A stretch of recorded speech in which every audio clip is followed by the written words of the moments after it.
Picture a road stretching across continents, not just paved with dust and stone, but with the invisible threads of ideas, the silent footsteps of plagues, and the whispered dreams of revolutions. This was the reality of the ancient trade routes' pathways that carried far more than the silks and spices we so often romanticize. They were the hidden nervous system of our world, pulsing with everything from sacred texts to deadly microbes, from revolutionary technologies to entire cultural identities. Think about that for a moment. A single merchant's caravan could be carrying cinnamon in one sack and the seeds of a religious transformation in another.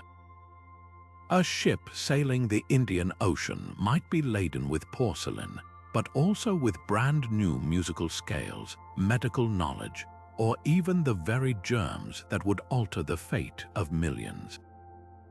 This is the astonishing, often overlooked truth about these historical highways. They didn't just move goods, they moved history itself. In this video, we're setting out on a journey to explore these incredible networks, from the legendary Silk Road weaving through mountains and deserts, to the vast Trans-Saharan routes where camel caravans braved blistering sands, to the bustling maritime paths of the Indian Ocean that connected ports from Africa to Indonesia. We'll see how these routes became arteries of civilization, pumping not just wealth but culture, catastrophe, and profound change into the heart of societies across the globe. Imagine walking alongside those ancient travelers, feeling the weight of their cargo, but also sensing the invisible baggage they carried, new philosophies that would challenge old ways, technologies that would redefine daily life, and even diseases that would tragically reshape populations. This isn't just a story about economics, it's a story about connection and how connection, in all its forms, has always been a double-edged sword. What makes this exploration so compelling is how deeply these historical exchanges still resonate with us today. Our modern world, with its global supply chains, instant communication, and interconnected cultures, is in many ways the direct descendant of those ancient trade roads. The same dynamics that brought silk to Rome or Islam to Southeast Asia are now playing out on digital networks, reminding us that human beings have always been linked in complex, unpredictable ways.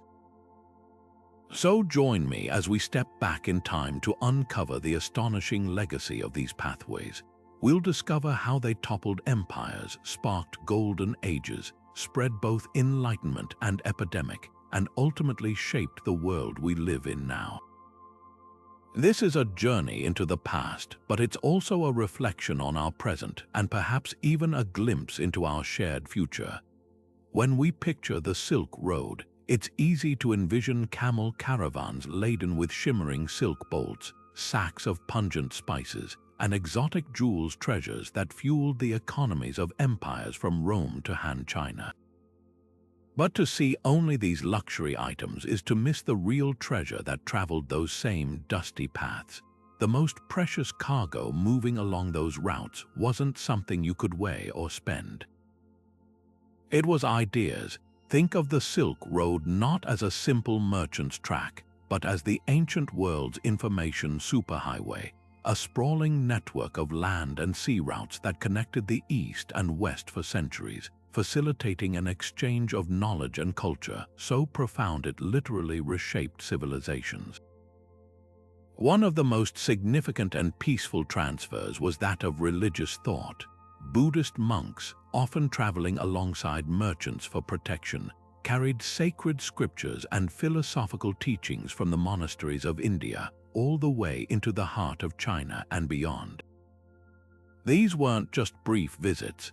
They established monasteries and translation centers along the way, slowly weaving Buddhist principles of compassion and mindfulness into the existing cultural fabric of Central Asia.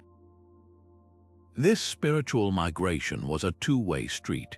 The journey of Buddhism itself was transformed by the road, adapting to new cultures and absorbing local traditions, creating unique artistic and philosophical blends that would have been impossible without this cross-continental conversation. Perhaps one of the most tangible and revolutionary ideas to travel west was the technology of papermaking. Invented in China around the 2nd century, this secret process was far too valuable to stay contained. It slowly moved along the Silk Road, reaching the Islamic world by the 8th century, where it was eagerly adopted and refined.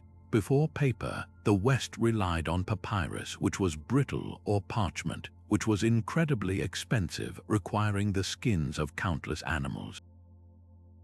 The arrival of affordable, durable paper from the East democratized knowledge.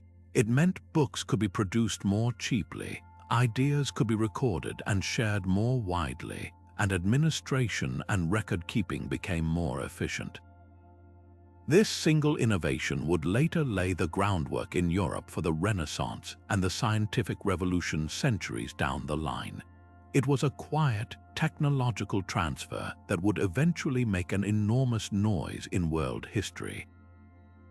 The flow of ideas wasn't limited to religion and technology. It extended deeply into the realms of science and art.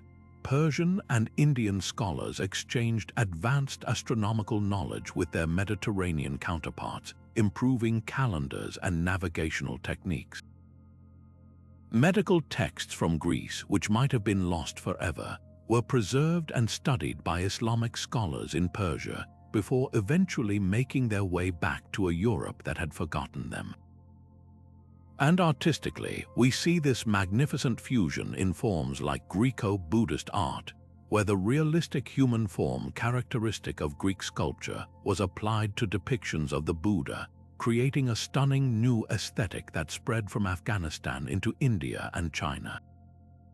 This blend of styles is a silent testament to the deep cultural intermingling that trade made possible. So while the silk was luxurious and the spices valuable, the true legacy of the Silk Road is the interconnected world it began to build. It expanded human imagination, proving that a society could be enriched not just by gold, but by new ways of thinking, creating, and understanding the universe. It set a powerful precedent, proving that contact between different cultures, though sometimes difficult, could be a catalyst for incredible human achievement. This network didn't just move goods, it moved the very course of history, setting the stage for the even more dramatic and sometimes devastating exchanges that were yet to come. But the same interconnectedness that spread knowledge and art along the Silk Road had a terrifying, invisible passenger. The very caravans and ships that carried silk and scriptures also carried a microscopic stowaway that would unleash one of the most devastating chapters in human history. In the 1300s, the bustling trade network transformed from a highway of enlightenment into a conduit for catastrophe. The Bubonic plague, which we now know as the Black Death, originated in the grasslands of Central Asia. For centuries, it had been a local menace, but the explosion of trade under the Mongol Empire gave it a global ticket to ride. Infected fleas, living on the backs of black rats, climbed aboard the grain sacks and cloth bales in merchant wagons. They nestled in the cargo holds of ships sailing the Black Sea and the Mediterranean. These rodents and their deadly passengers were silent travelers, moving effortlessly from the steppes of Asia to the bustling ports of Italy and beyond, completely unseen. The speed and reach of the plague were horrifying. By 1347, it had reached the Crimean port of Kaffa, a major Genoese trading post. From there, it exploded across Europe with a ferocity that was almost unimaginable. Within just a few years, it's estimated that between 30 and 50% of Europe's population perished. Entire villages were wiped out, leaving empty homes and untended fields. The social fabric of the continent unraveled. People died so quickly that there was often no time for proper burials. mass graves became a common, grim feature of the landscape. The disease didn't discriminate between rich and poor, though the crowded, unsanitary conditions of medieval cities certainly made the poor more vulnerable. The world, which had been steadily growing more connected through trade, was now united in a shared experience of utter terror and loss. This unimaginable tragedy, however, became the unlikely catalyst for profound social change. The massive death toll created a severe labor shortage. Suddenly, there were far fewer peasants to work the fields and fewer craftsmen to produce goods. For the first time, the surviving workers found themselves in a position of power. They could demand higher wages for their labor and better conditions, knowing that the lords and landowners had no one else to turn to. This economic shift fundamentally weakened the centuries-old feudal system, which was built on a large, cheap, and readily available labor force. The old social order, where your status was fixed at birth, began to crack under the pressure of this new economic reality. The plague, in its awful way, planted the seeds for the rise of a more independent middle class and set the stage for the modern economic systems that would follow. In the face of such devastation, humanity was also forced to innovate, particularly in medicine and public health. While the medical theories of the time were hopelessly unequipped to understand a bacterial infection, the scale of the disaster pushed cities to take action. The port city of Venice, a major trading hub that was hit early and hard, established the world's first system of quarantine. The word itself comes from the Italian 40 giorni, meaning 40 days. Ships arriving from infected ports were forced to anchor offshore for 40 days before anyone could disembark, a desperate but logical attempt to stop the spread. This practice became a cornerstone of modern public health. The plague also spurred a greater, though still flawed, study of anatomy and disease, as doctors struggled to find any explanation or cure. It was a painful, trial-by-fire education in epidemiology. The story of the Black Death is the ultimate testament to the double-edged sword of global connection. The same routes that brought beautiful silks, groundbreaking technologies, and enriching philosophies to new lands also delivered an agent of pure destruction. It's a powerful and sobering reminder that networks of exchange are neutral. They carry whatever we put on them, for better or for worse. The plague showed that our greatest strength, our ability to connect and trade across vast distances, could also be our greatest vulnerability. This duality would continue to define the age of exploration and exchange, as the world grew even smaller and the stakes even higher. Yet the most profound cargo moving along these ancient highways was not silk or spice, but something far more intangible and transformative: faith. Trade routes became spiritual arteries, pulsing with the ideas and convictions that would define civilizations for centuries. Picture a Buddhist monk, his robes dusty from the trail, walking beside a merchant's caravan for protection. He carries no material goods of great value, but in his mind he holds sacred scriptures, and in his heart a mission to share a philosophy of peace and enlightenment. This was a common sight on the Silk Road. These monks didn't just pass through, they settled. They established monasteries and translation centers in key oasis towns, creating a chain of spiritual way stations stretching from the deserts of Afghanistan to the courts of China and eventually to the islands of Japan. They translated Sanskrit texts into local languages, making the teachings of the Buddha accessible. This was not a conquest by force, but a gentle, persistent invitation to a new way of seeing the world, one that emphasized compassion, karma, and the path to nirvana. The journey itself changed the religion as it adapted to local customs and beliefs, creating beautiful new hybrid traditions like the Zen Buddhism that flourished in Japan. Across the Indian Ocean and the vast Sahara, Another great faith was on the move, carried not by dedicated monks but by merchants. Islam spread along these trade networks with a powerful, organic simplicity. A Muslim trader would arrive in a port city in Indonesia or a market town on the West African savanna. His first identity was that of a businessman, there to trade goods and make a profit.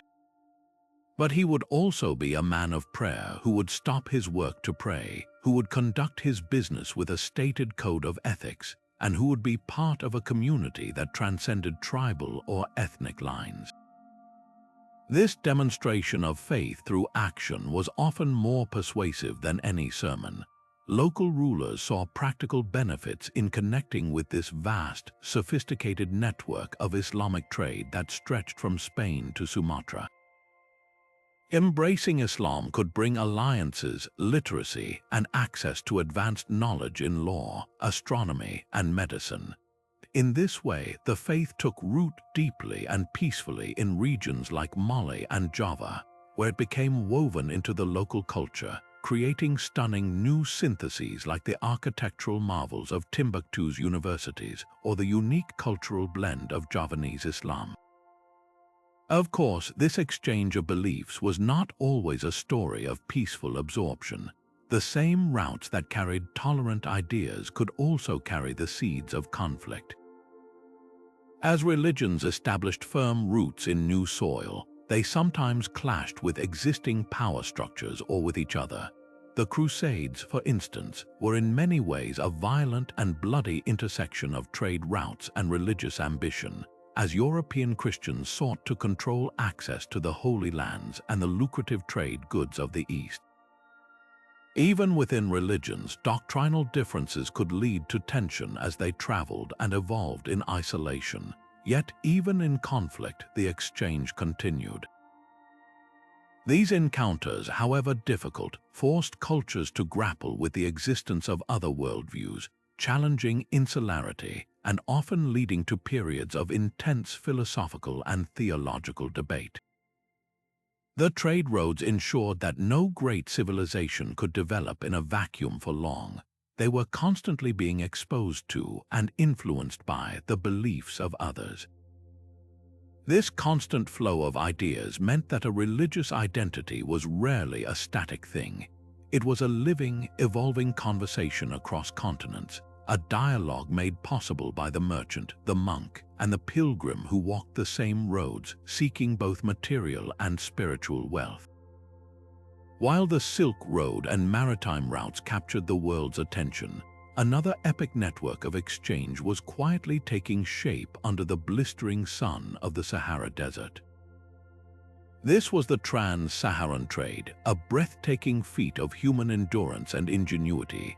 For centuries, massive camel caravans, sometimes numbering thousands of animals, undertook perilous journeys across the world's largest hot desert. They moved between the Mediterranean coast of North Africa and the prosperous empires of West Africa like Ghana, Mali, and Songhai. The most famous commodities driving this trade were gold and salt, so crucial they were literally worth their weight in each other. Gold from the forested regions south of the Sahara fueled the economies of empires and attracted North African merchants, while salt, mined from desert deposits, was a vital preservative and dietary necessity for the agricultural societies to the south. This was an exchange of true needs, but what traveled alongside these bulk commodities was far more transformative than anyone could have imagined. The caravans did more than just move goods. They moved entire worldviews. With the Muslim merchants from the north came Islam, a religion that brought with it the Arabic language and a profound tradition of literacy and scholarship. This wasn't a forced conversion through conquest, but a gradual, organic adoption. West African rulers saw immense value in aligning with the vast, sophisticated Islamic world. It offered diplomatic connections, advanced administrative practices, and access to a global network of knowledge. Cities strategically located at the desert's edge became the melting pots where these cultures met. And no city symbolizes this intellectual flourishing more than Timbuktu. By the 14th and 15th centuries, Timbuktu was far more than a trading post. It was a legendary center of learning, a beacon of knowledge that drew scholars from across Africa and the Middle East. Its famous Sankore University and other madrasas became hubs of intense intellectual activity. Islamic scholars there did not merely preserve existing knowledge from the Arab world, they advanced it, creating new works in astronomy, mathematics, medicine, and law. They studied the movement of stars with sophisticated accuracy, developed complex mathematical formulas for trade and inheritance, and compiled legal opinions that blended Islamic principles with local customs. The city's libraries were filled with thousands of meticulously handwritten manuscripts, beautiful works of art and science on topics from philosophy and poetry to ethics and astronomy. These manuscripts were themselves a form of high-value trade, copied and carried by merchants and scholars, spreading literacy and innovative ideas across the region. This cross-pollination of ideas expressed itself in stunning physical form through architecture. The great mosques of Mali, like the iconic Jingraba Mosque in Timbuktu, are perfect examples of this cultural blend. Built from local materials like mud brick and wooden beams that project from the facade, they employ a distinct Sudanese architectural style. Yet their design, with their large courtyards and minarets, follows the needs of Islamic worship. The result is a uniquely West African Islamic aesthetic, a breathtaking fusion of form and function that stands as a permanent monument to the creative power of cultural exchange. This was not mere imitation, it was adaptation and innovation, creating something entirely new and magnificent. It's crucial to remember that this golden age of scholarship and culture was directly funded by the wealth generated from trade. The taxes levied on the gold, salt, and other goods passing through the empires of Mali and Song provided the resources to build universities, attract great minds, and create vast libraries. Mansa Musa, the legendary ruler of the Mali Empire, is the most famous example of this wealth. His historic pilgrimage to Mecca in the 14th century, with its immense caravan carrying so much gold that it reportedly depressed the value of the metal in Cairo for years, was not just an act of religious devotion. It was a powerful statement that placed West Africa firmly on the map of the medieval world, showcasing its immense prosperity and its deep connections to the wider Islamic intellectual community. The Trans-Saharan routes tell a powerful story of how the most challenging environments can give rise to the most brilliant human achievements, proving that trade caravans can carry the seeds of enlightenment just as surely as they carry sacks of salt and bars of gold.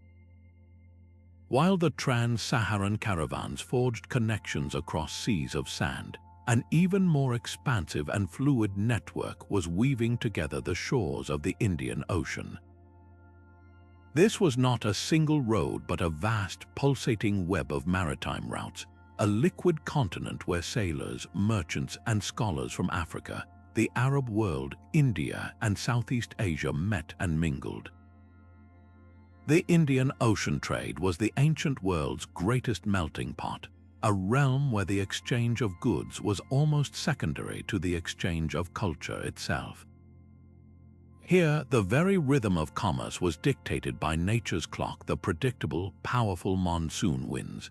For 6 months of the year, the winds blew steadily from the southwest, pushing ships from East Africa and the Arabian Peninsula toward India and the Spice Islands. Then they reversed, blowing from the northeast for another 6 months, carrying those same ships back home. This natural rhythm created a system of predictable travel and prolonged cultural contact, as merchants often had to wait for the winds to change, spending months in foreign ports and forming deep, lasting connections with local communities. The necessity of navigating this immense aquatic expanse drove some of history's most important technological collaborations. Arab and Indian sailors were the master astronomers of their age, meticulously mapping the heavens to guide their voyages. They shared and refined tools like the astrolabe and the camel, a simple but brilliant navigation device that measured the angle of stars above the horizon to determine latitude. This was not a secretive competition but an open exchange of knowledge, a collective project to tame the ocean. Ports from Zanzibar to Gujarat to Malacca became living libraries of nautical science, where a sailor from Oman could compare charts with a shipmaster from Bengal, each contributing their own hard-won experience to a shared understanding of the world. This collaborative spirit in navigation is a testament to how a common challenge can unite diverse cultures in pursuit of a shared goal. But the ships carried more than just spices and navigational tools. They were floating repositories of story and song. The legendary tales of Sinbad the Sailor, part of the 1001 Nights, are a fictionalized but powerful reflection of this reality. These stories, which captivated audiences from Baghdad to Barcelona, were born from the very real experiences of merchants encountering strange lands, mythical creatures, and incredible fortunes. They spread along the trade routes, told and retold in waterfront taverns and royal courts, blending Persian, Indian, and Arab folklore into a shared imaginative landscape. This exchange of literature and oral tradition meant that a story conceived in India could find a new home in Somalia, adapting and evolving with each telling. Perhaps the most enduring and delicious legacy of this network is found in our kitchens today. The Indian Ocean was the original spice trade.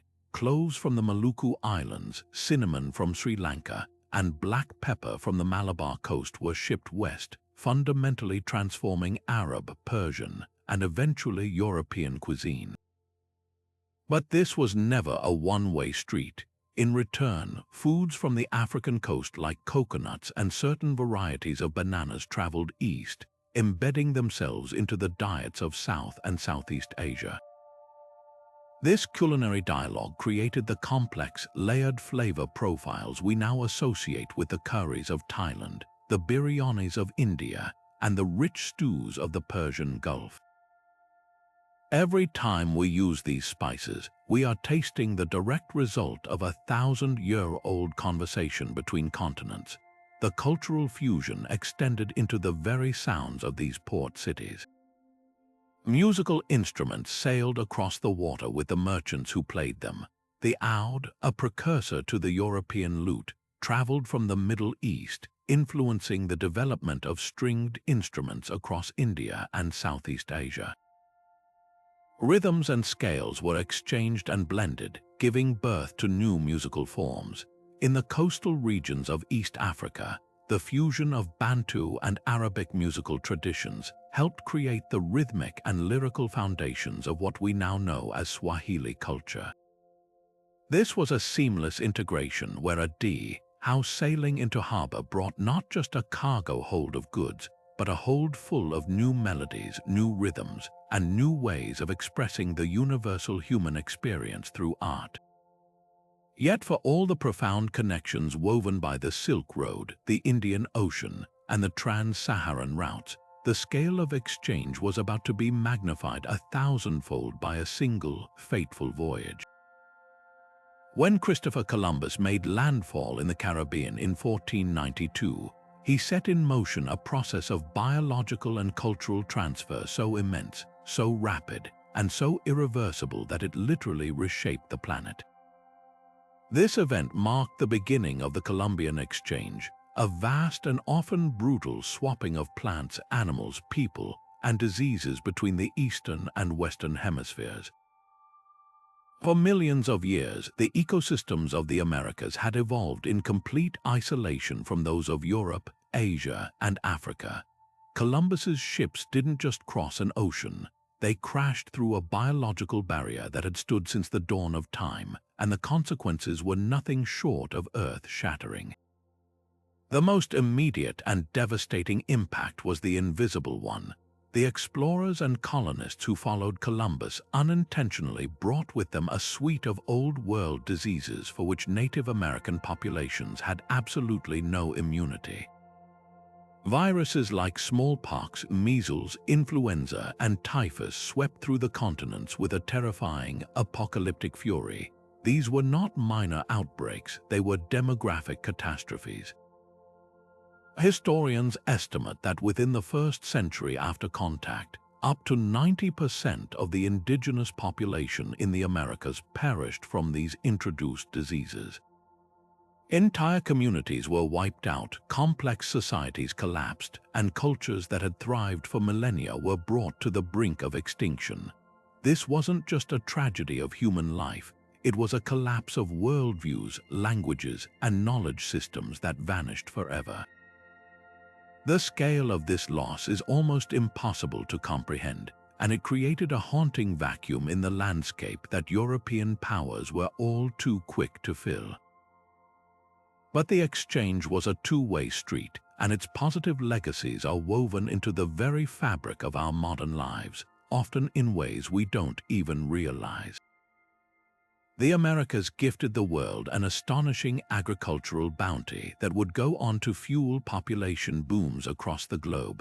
Think of the humble potato.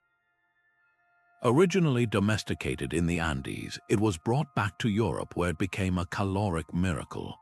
A single acre of potatoes could feed a family, and its cultivation spread rapidly, providing a reliable food source that helped end centuries of famine and supported the population explosion that would later fuel the Industrial Revolution. Similarly, the tomato, another American native, transformed the cuisine of Italy, giving us the tomato sauces and pizzas we associate so deeply with that culture today. Maize or corn from Mesoamerica became a staple crop in Africa and southern Europe, while capsicum peppers from the Americas spiced up diets from Hungary to India, giving us paprika and countless chili-based dishes. Chocolate, vanilla, and the turkey also made their way east, forever altering global tastes and traditions. In return, the Old World introduced its own suite of species to the Americas, with equally transformative results. The horse, which had actually originated in the Americas before going extinct there thousands of years earlier, was reintroduced by the Spanish. This animal revolutionized the lives of many Plains Native American tribes, transforming them from sedentary farmers into the iconic mounted buffalo hunters and warriors of popular imagination. It gave them newfound mobility, power, and a completely new way of life. Other animals like cattle, pigs, and sheep were also introduced, creating new ranching economies, but also causing significant ecological disruption as they trampled native vegetation and outcompeted local species. Old World crops like wheat, grapes, and coffee found fertile ground in the Americas, forming the basis of new agricultural empires. This grand biological swap permanently altered the world's ecology and economy. It led to the rise of the plantation system in the Americas, which was built on the brutal forced labor of enslaved Africans, and which produced cash crops like sugar and tobacco for global consumption. This, in turn, integrated the Americas into a new Atlantic world economy, a triangular system of trade linking Europe, Africa, and the Americas that would define the next several centuries of history. The Colombian exchange is the ultimate example of trade's dual nature. It was an engine of both incredible innovation and unspeakable suffering, a process that created the interconnected, globalized world we know today, while simultaneously unleashing forces of destruction that echo through history. It proves that when two worlds collide, the results are never simple, and the price of progress is often paid by those who never asked for the exchange in the first place. Yet the story of this revolutionary machine does not begin in a German workshop, but centuries earlier and thousands of miles away on the ancient Silk Road. The printing press, for all its European fame, owes its very existence to the slow, patient journey of an earlier Chinese innovation, paper. Before Gutenberg could even conceive of movable type, he needed a cheap, durable, and abundant material on which to print. That material was paper, a technology that had traveled from China through the Islamic world and into Europe over the course of several centuries, courtesy of the same trade networks that carried silk and spices. Without this crucial transfer of knowledge, Gutenberg might have been forced to print on prohibitively expensive parchment or fragile papyrus, making his invention impractical and confining it to obscurity. The press itself was a European mechanical marvel, but it was built upon a foundation of global exchange, a perfect example of how trade routes act as conduits for technologies that can later combine in unexpected, world-altering ways. When Johannes Gutenberg unveiled his printing press around 1450, he unlocked a power that would fundamentally reshape human society. His genius lay not in a single invention, but in the synthesis of several existing technologies: the wine press, metal casting, and oil-based ink combined with the movable type that had also been pioneered earlier in East Asia. But his European model achieved an unprecedented level of efficiency and precision. For the first time in history, books could be produced not as unique, hand-copied manuscripts that took scribes months or years to complete, but as identical copies rolling off a press at a staggering rate. The cost of knowledge plummeted. What was once a luxury item owned only by the wealthiest nobles and the most powerful religious institutions suddenly became accessible to a much broader swath of society: merchants, lawyers, skilled artisans, and the growing urban middle class. The very economics of ideas had been transformed, setting the stage for an intellectual explosion. This explosion is famously known as the Renaissance, but the press did more than just revive classical learning, it supercharged it. Suddenly, the recovered texts of Greek and Roman philosophers, scientists, and poets could be printed, shared, and debated across Europe with a speed that was unimaginable just a generation before. Scholars in Italy could read the same version of a newly discovered Archimedes text as a thinker in England or Poland, creating a truly continent-wide conversation. This rapid dissemination of knowledge accelerated scientific discovery and artistic innovation, as ideas could build upon each other rather than remaining isolated in single libraries. The printing press created the first true information network, a paper-based internet that connected the brightest minds of the age and propelled Europe out of the medieval period and into the modern world. Perhaps the most dramatic and immediate impact of this new technology was its role in the Protestant Reformation. When Martin Luther nailed his 95 Theses to the church door in Wittenberg in 1517, his intent was to spark an academic debate. But thanks to the printing press, his criticisms of the Catholic Church were not confined to a local dispute. They were quickly printed and reprinted, translated from Latin into German and other vernacular languages, and distributed across the Holy Roman Empire and beyond within a matter of weeks. For the first time, a theological argument bypassed the pulpit and the university and landed directly in the hands of the common people. Luther himself became a best-selling author, and his translation of the Bible into German meant individuals could, for the first time, read and interpret Scripture for themselves without relying solely on the priesthood. This democratization of religious authority shattered the unity of Western Christendom and led to centuries of religious and political upheaval, all fueled by the power of the printed word. The influence of the press extended far beyond the church walls. Trade routes, which had carried the technology that made printing possible, now became the primary distribution network for its products. Book fairs in cities like Frankfurt became major commercial events, while merchants added crates of books, pamphlets, and broadsheets to their cargo, alongside bolts of cloth and barrels of wine. This meant that a political tract written in London could influence debates in Amsterdam. A scientific diagram from Florence could inspire an inventor in Prague.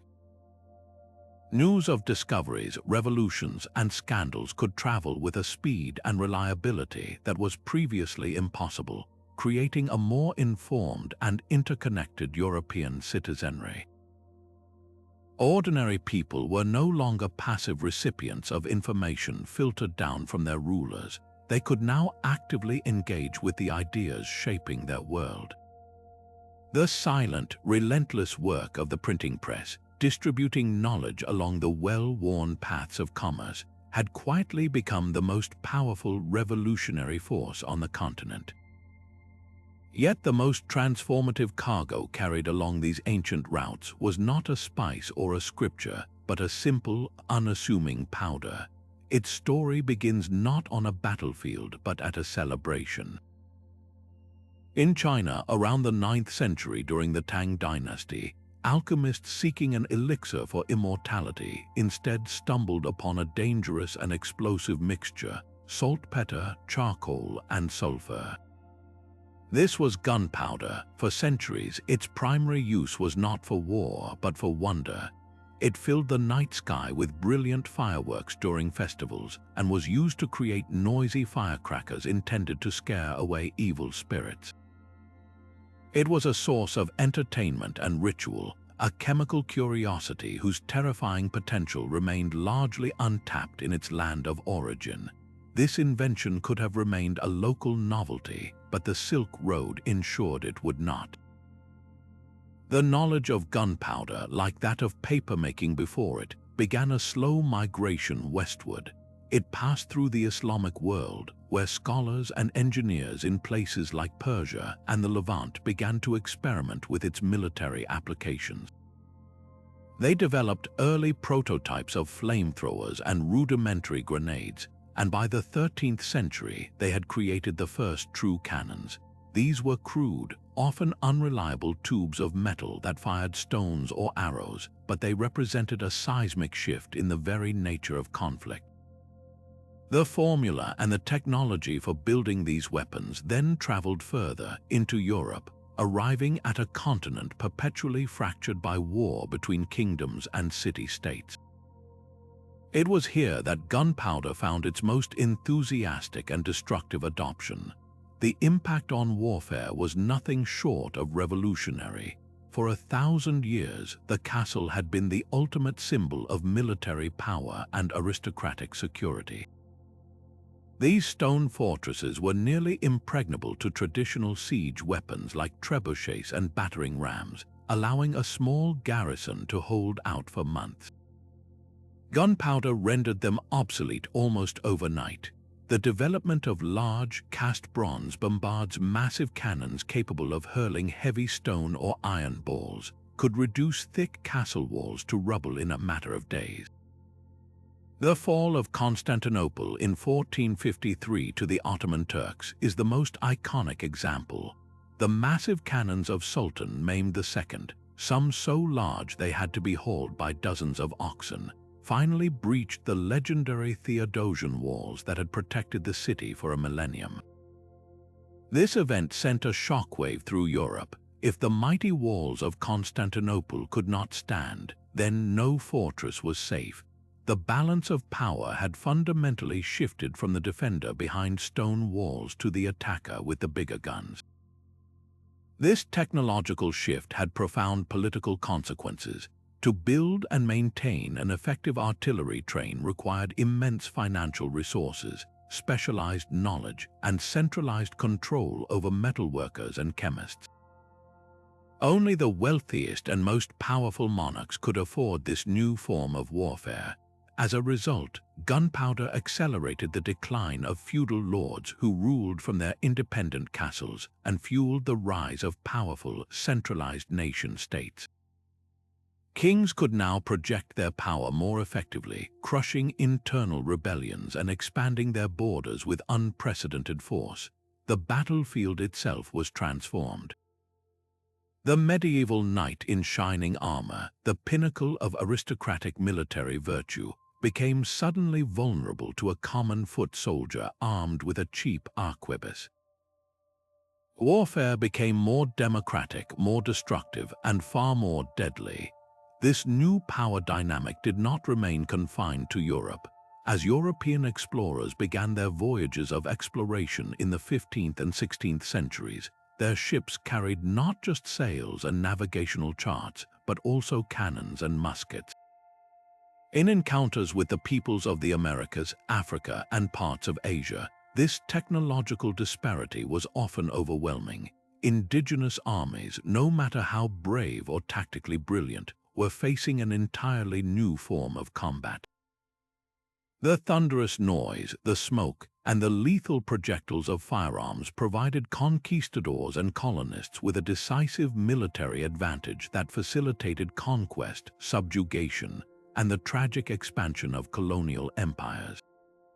Gunpowder, a Chinese invention meant for celebration, had become the key enabler of European imperialism, but to label gunpowder's legacy as purely destructive would be to tell only half its story. The same explosive power that shattered castle walls could also break apart rock. The technology was quickly adapted for peaceful, constructive purposes.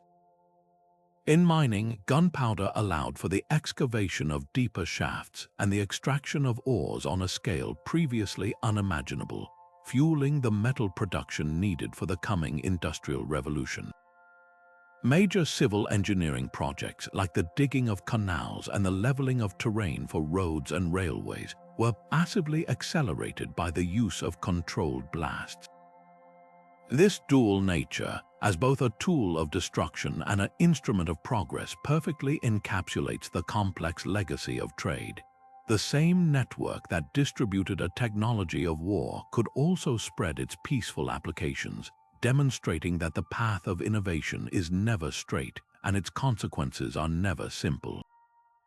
The journey of a simple powder from a Chinese festival to a European cannon to a global mine is the ultimate story of how trade doesn't just move objects, it moves the very levers of power, progress, and human history itself.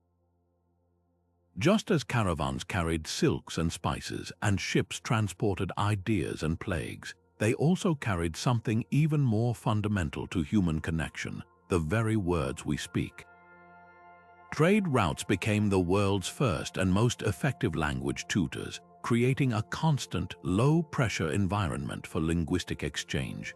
When merchants from different cultures met at a bustling oasis market or a crowded port, they faced an immediate and practical problem: how to agree on a price, describe the quality of goods, or even just share a friendly greeting. Out of this daily necessity, new hybrid languages were born, not in royal courts or university halls, but in the dust of the marketplace and on the decks of trading dhows. The story of Swahili is a perfect example of this organic, bottom-up creation. The word Swahili itself comes from the Arabic Sawahil, meaning coasts, pointing directly to its origin among the people of the East African coast. Its grammatical backbone and core vocabulary are firmly Bantu from the local African communities, but layer upon layer of Arabic vocabulary was woven into it over centuries of contact with Arab traders' words for numbers, for law, for specific trade goods and nautical terms.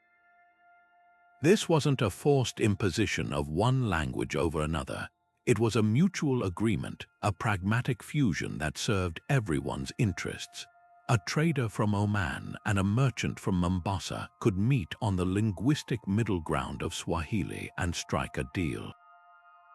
This new, fluid language then traveled inland with the trade caravans, becoming the essential lingua franca that connected hundreds of different ethnic groups across East Africa, a role it still holds today. On the other side of the Indian Ocean, a different linguistic phenomenon was taking place. While Swahili grew from the ground up, Persian often traveled from the top down, carried by conquest but solidified and spread by commerce. As the language of the powerful Persianate empires, it became the prestige language of administration, poetry, and high culture from the Ottoman courts in Turkey to the Mughal palaces in India. But its true staying power came from the merchants. A Persian-speaking trader could move from Baghdad to Delhi to the Central Asian Khanates and find officials who understood him, legal contracts written in a familiar script, and a shared cultural touchstone in the poetry of Hafez or Rumi. Persian became the language of sophisticated diplomacy and complex commerce across a vast swath of Asia. Its influence is still deeply embedded in languages like Urdu, Hindi, and Turkish, with countless loanwords relating to government, art, and everyday life, a lasting testament to its role as a language of elite connection. This constant linguistic cross-pollination did more than just create new languages or add a few foreign words to a dictionary.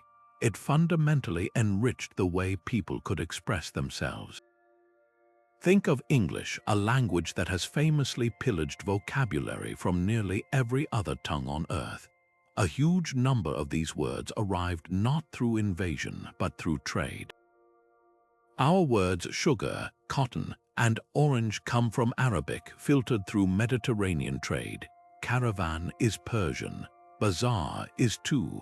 Tea comes from the Min Chinese word, transported along the maritime tea trade routes, while coffee comes from the Arabic kahwa, telling the story of the bean's journey from Ethiopia to Yemen and beyond. Every time we use these words, we are speaking the ghostly echoes of ancient commercial transactions, our modern speech a living museum of historical exchange. Beyond the practicalities of buying and selling, these shared languages built something far more valuable, bridges of mutual understanding that could lead to genuine cooperation and cultural appreciation. When people can communicate directly, they move beyond stereotypes and simplistic labels. They can negotiate treaties, share scientific knowledge, appreciate each other's poetry, and form personal bonds.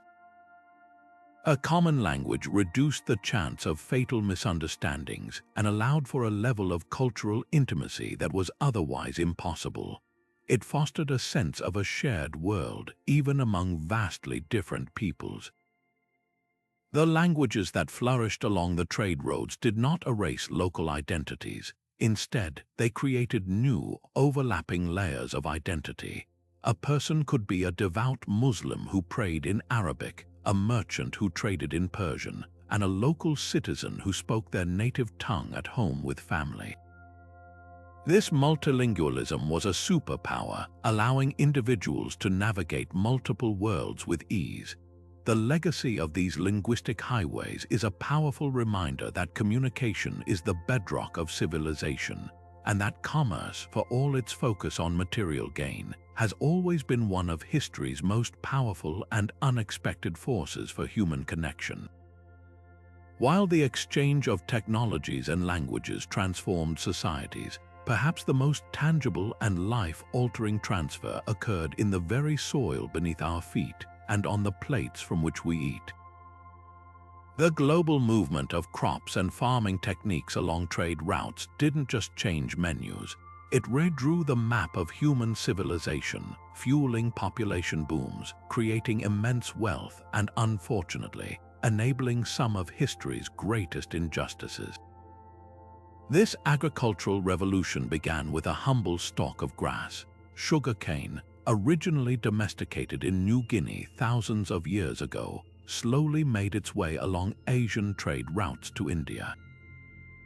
Arab traders then introduced it to the Mediterranean, where it was cultivated on islands like Sicily and Cyprus. But it was its journey across the Atlantic to the Americas that would change the world in the most profound and tragic ways. The climate of the Caribbean and Brazil was perfect for sugarcane, and European colonists were desperate to cash in on the immense European demand for sugar, a luxury that was rapidly becoming a necessity. But sugarcane cultivation is brutally labor-intensive, requiring back-breaking work to plant, harvest, and process the cane in time-sensitive mills. This economic reality created a horrific feedback loop. The plantation system demanded a massive, cheap, and coercible labor force. The solution, tragically, was the transatlantic slave trade. Millions of enslaved Africans were forcibly brought to the New World to toil and die on sugar plantations, their lives sacrificed to satisfy the world's sweet tooth. The same trade winds that filled the sails of ships carrying textiles and tools also powered the infamous Middle Passage, making sugar one of the most bitter commodities in human history. The immense profits from this white gold-financed empires built lavish European cities and entrenched an economic system built on human suffering. This dark chapter is an inescapable part of the story, a stark reminder that the fruits of global exchange were often harvested with unimaginable human cost. Yet the story of agricultural exchange is not one of unrelenting darkness. Other plant migrations brought unambiguously positive change, weaving themselves so deeply into the fabric of cultures that it is now impossible to imagine those places without them. Consider the vibrant citrus fruits: oranges, lemons, and limes. These sunny fruits originated in the foothills of the Himalayas and in China, where they were first cultivated.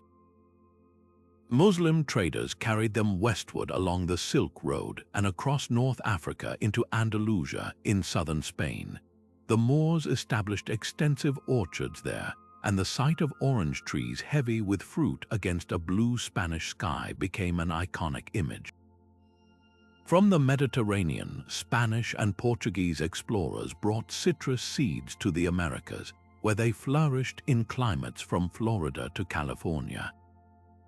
Beyond their delightful taste, these fruits carried a hidden superpower: their high vitamin C content. On long sea voyages, citrus juice helped prevent scurvy, a deadly disease that had previously decimated crews.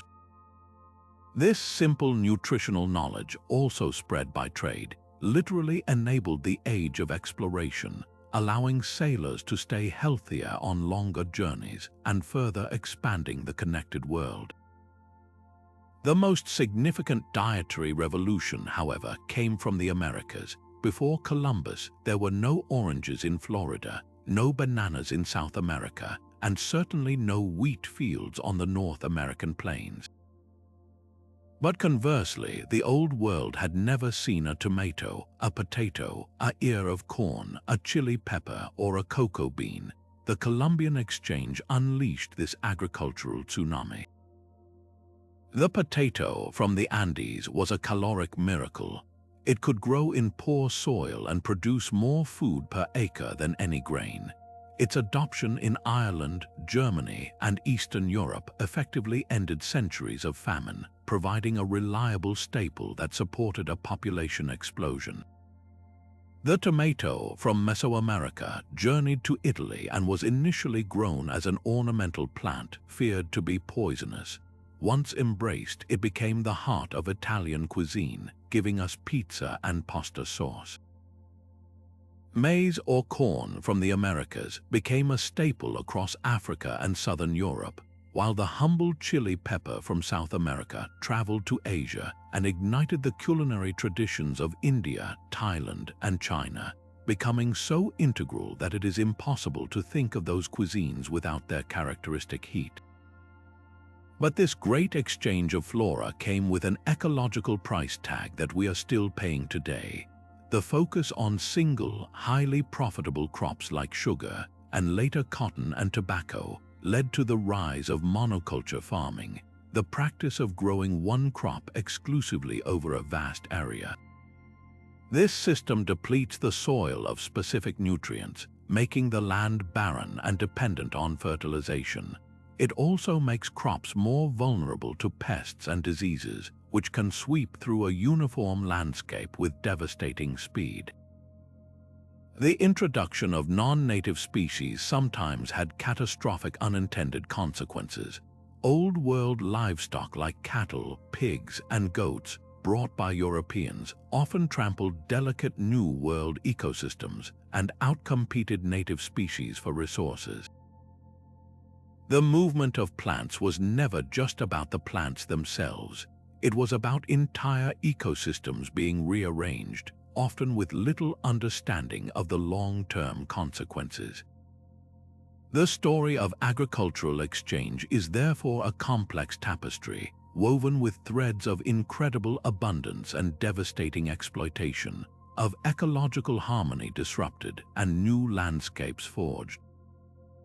It shows us that every seed that traveled a trade route carried with it not just a plant, but a cascade of changes that would reshape diets, economies, and the very face of the planet itself. If you were to stand before the magnificent dome of the Rock in Jerusalem, your eye might be drawn to its brilliant golden dome, a feature that would feel right at home on a Byzantine church. And you wouldn't be wrong. That iconic dome is a direct architectural descendant of the great Hagia Sophia in Constantinople, a masterpiece of engineering that Muslim architects admired and then adapted, perfecting the techniques to create their own breathtaking religious monuments. This is the silent, powerful language of architectural exchange. Buildings are not just stone and mortar. They are conversations frozen in time, telling a story of how ideas, just like goods, traveled along trade routes and found new expression in foreign lands. The movement of architectural styles is perhaps the most visible and enduring evidence of this cross-cultural dialogue, creating a world where a single structure can whisper the influences of a dozen different cultures. One of the most fascinating of these conversations unfolded between the Islamic world and medieval Europe. As European crusaders and traders ventured into the Middle East, they encountered a world of architectural sophistication that far exceeded their own. They walked through palaces with graceful pointed arches, intricate geometric lattices screening windows, and towering structures called minarets used for the call to prayer. These elements made a deep impression. When these travelers returned home, particularly to places like Sicily and Spain, regions with already strong Islamic influences, they brought these ideas back with them. European architects began to experiment, adapting these forms for Christian purposes. The pointed arch, so characteristic of Islamic design, was enthusiastically adopted because it offered a significant structural advantage over the traditional Romanesque rounded arch. It could channel the weight of a heavy stone roof more efficiently, allowing for taller, brighter, and more awe-inspiring buildings. This innovation became the very backbone of the Gothic cathedral, transforming the skylines of Europe from the 12th century onward. So the next time you gaze up at the vaulted ceilings of Notre Dame or the soaring arches of Chartres, you are not just looking at a Christian church, you are witnessing the legacy of Islamic engineering, a testament to how trade and contact inspired a revolution in sacred architecture. On the other side of the world, a different but equally beautiful exchange was taking place across the South China Sea and the Indian Ocean. The distinct multi-tiered silhouette of the Chinese pagoda, with its upward curving eaves designed to ward off evil spirits, began to appear in the landscapes of Southeast Asia. But it never arrived as a perfect copy. Instead, it was blended with local spiritual traditions and building materials. In Indonesia, for example, the massive 9th century Buddhist monument of Borobudur doesn't look like a classic pagoda, but its conception, a monumental structure representing a sacred mountain, designed for circumambulation and spiritual ascent, reflects the profound influence of Buddhist ideas that traveled with merchants and monks from the mainland. Similarly, in Japan, the design of ancient temples and pagodas shows a clear debt to Chinese prototypes, but refined through a distinctly Japanese aesthetic sensibility, using local cypress wood and a unique architectural grammar. This was not imitation, it was integration, creating something entirely new and culturally specific. perhaps one of the most compelling and mysterious examples of trade's architectural influence lies in the heart of southern Africa, at the great ruins of Great Zimbabwe. This was the capital of a powerful Shona kingdom that thrived between the 11th and 15th centuries, built upon its control of the lucrative gold trade with ports on the Swahili coast. The most striking feature of the ruins is the massive, elliptical great enclosure, with its walls constructed using a technique called dristone walling, carefully cut granite blocks fitted together without any mortar, rising over 30 feet high in some places. The sophistication and scale of this construction are breathtaking. While entirely African in its execution and purpose, the very existence of this vast stone city is a monument to trade. The wealth generated from exchanging gold and ivory for glass beads, Chinese celadon pottery, and Persian textiles with merchants from across the Indian Ocean funded its construction and empowered the kingdom that built it. The architecture itself, though uniquely Shona, stands as a powerful stone echo of its economic connections to a wider, interconnected world, proving that even without direct stylistic copying, trade could provide the resources and inspiration for architectural genius to flourish. These hybrid structures were far more than just functional shelters or displays of wealth.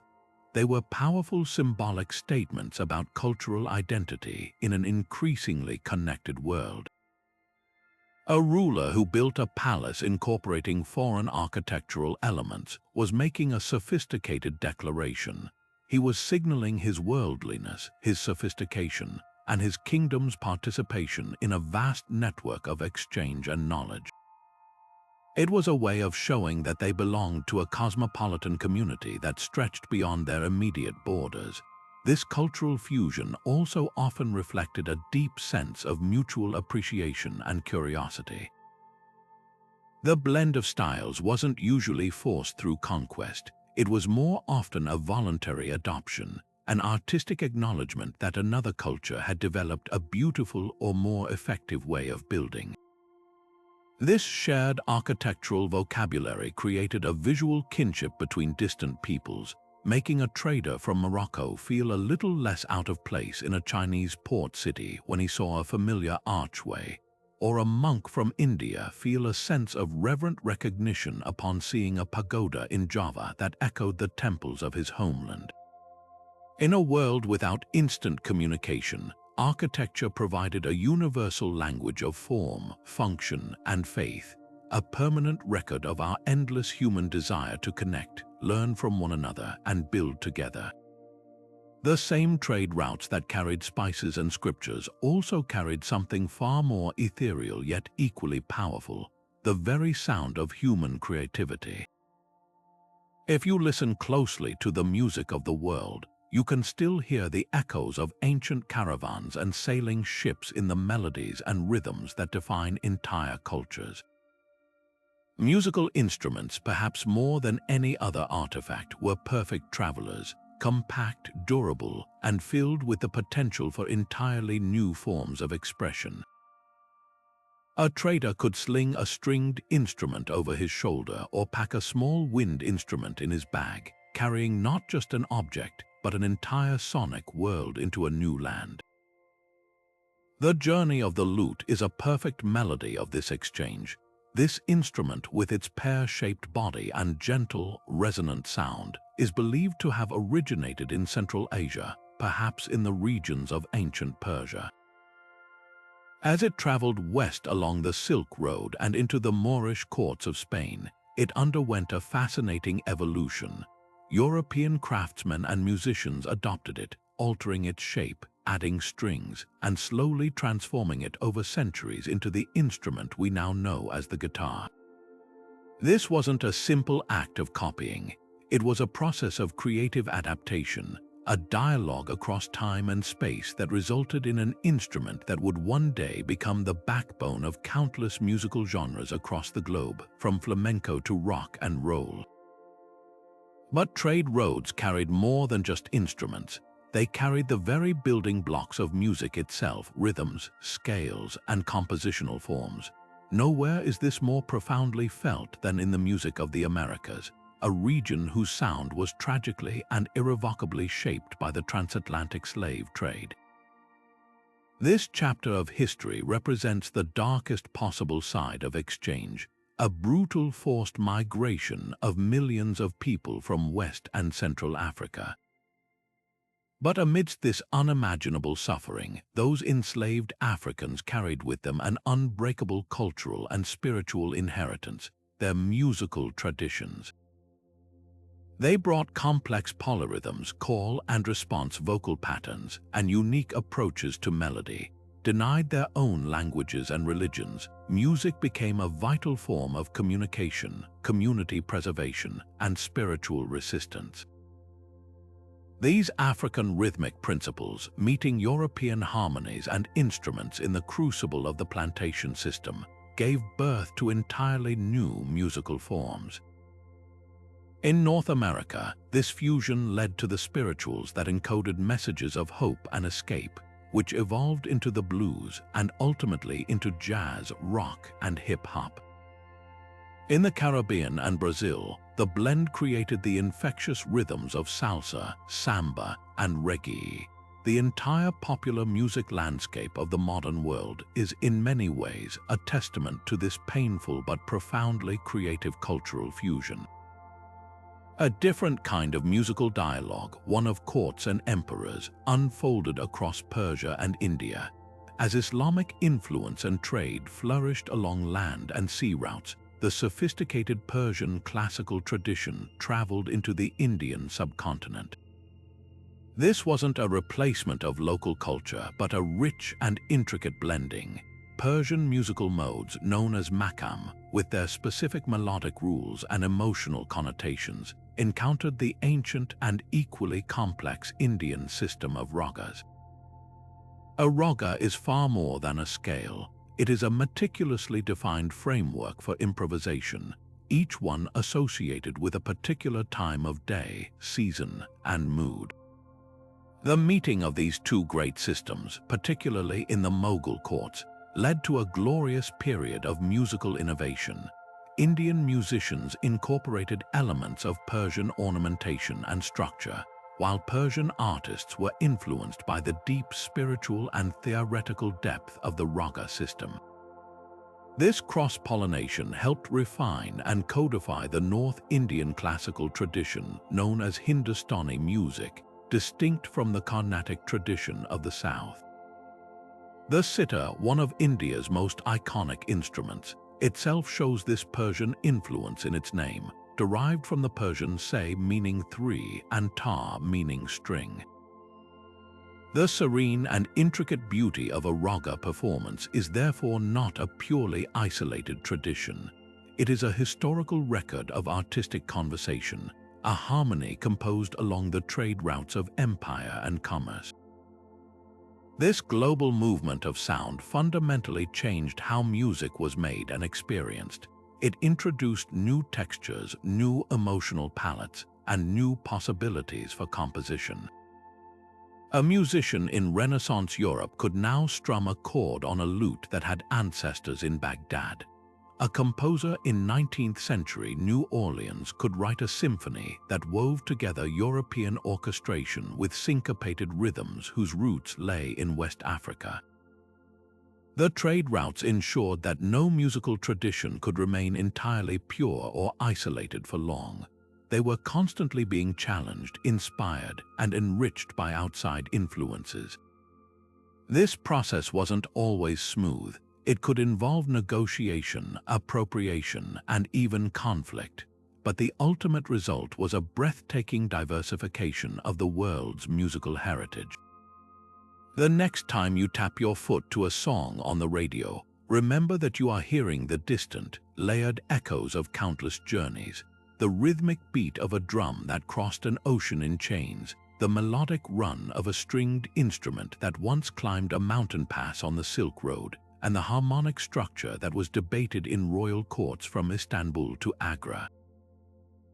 Music is the most joyful and enduring proof that even when the primary motive was profit, the pathways of trade could not help but carry the human spirit, orchestrating a profound and lasting cultural harmony. Amidst the bustling markets where merchants haggled over the price of silk and the weight of silver, there was another, far more valuable currency changing hands: ideas about the very nature of existence, justice, and how to live a good life.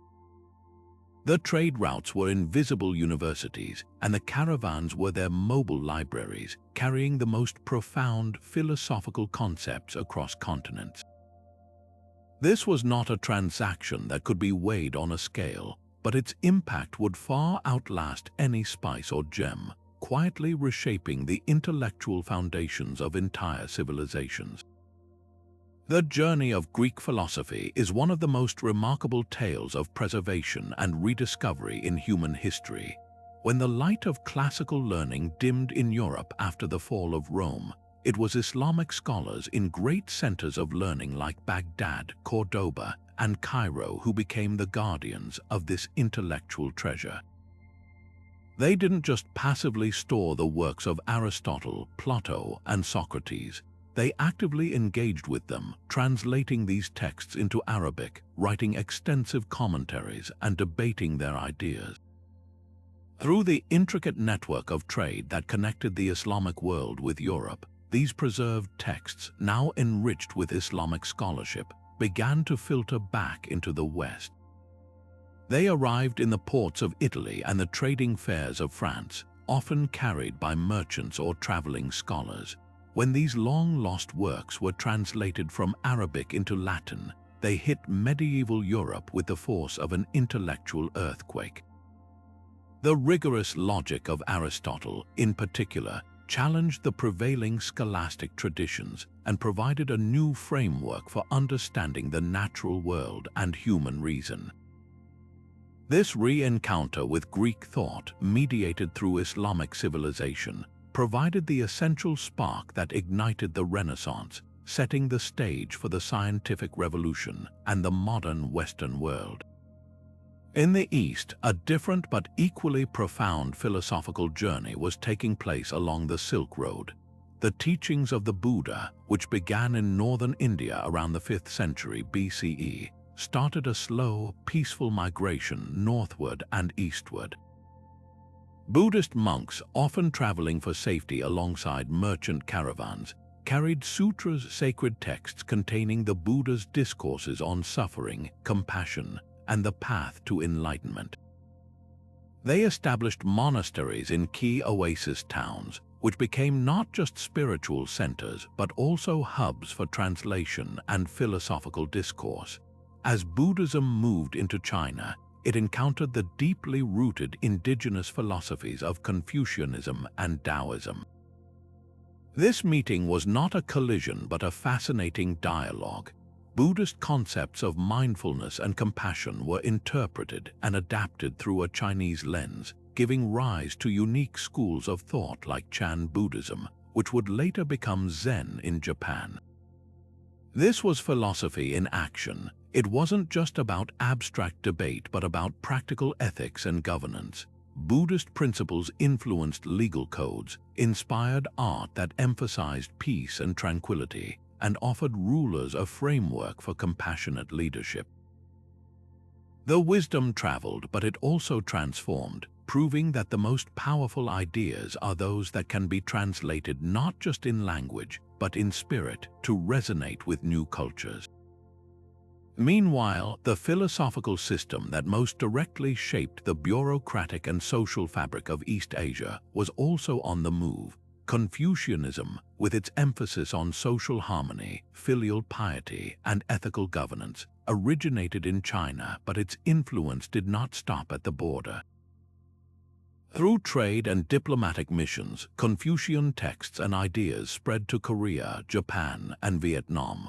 Korean and Japanese scholars traveled to China to study and returned home with crates of books and a deep understanding of Confucian principles.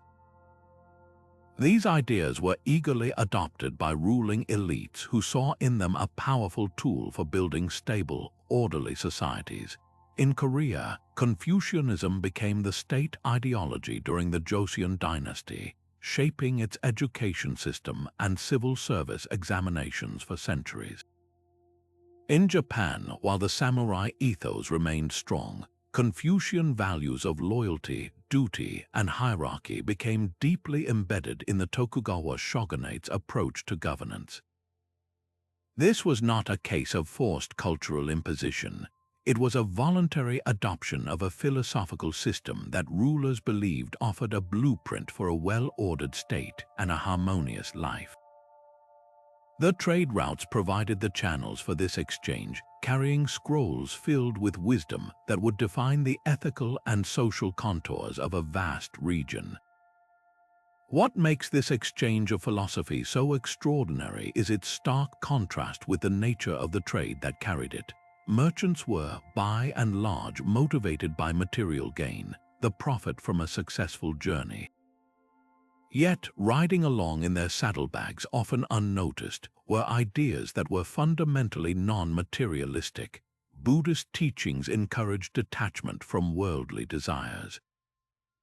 Stoic philosophy, another Greek school that found new audiences through trade, preached resilience in the face of adversity and a focus on virtue rather than wealth.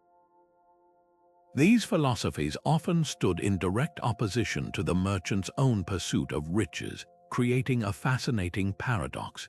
The very pathways that were amplifying wealth and materialism were also distributing the intellectual tools to critique that very pursuit. This traffic in wisdom demonstrates that trade, in its purest form, is a neutral force, a conduit that can carry anything, from the most base desires to the most elevated thoughts.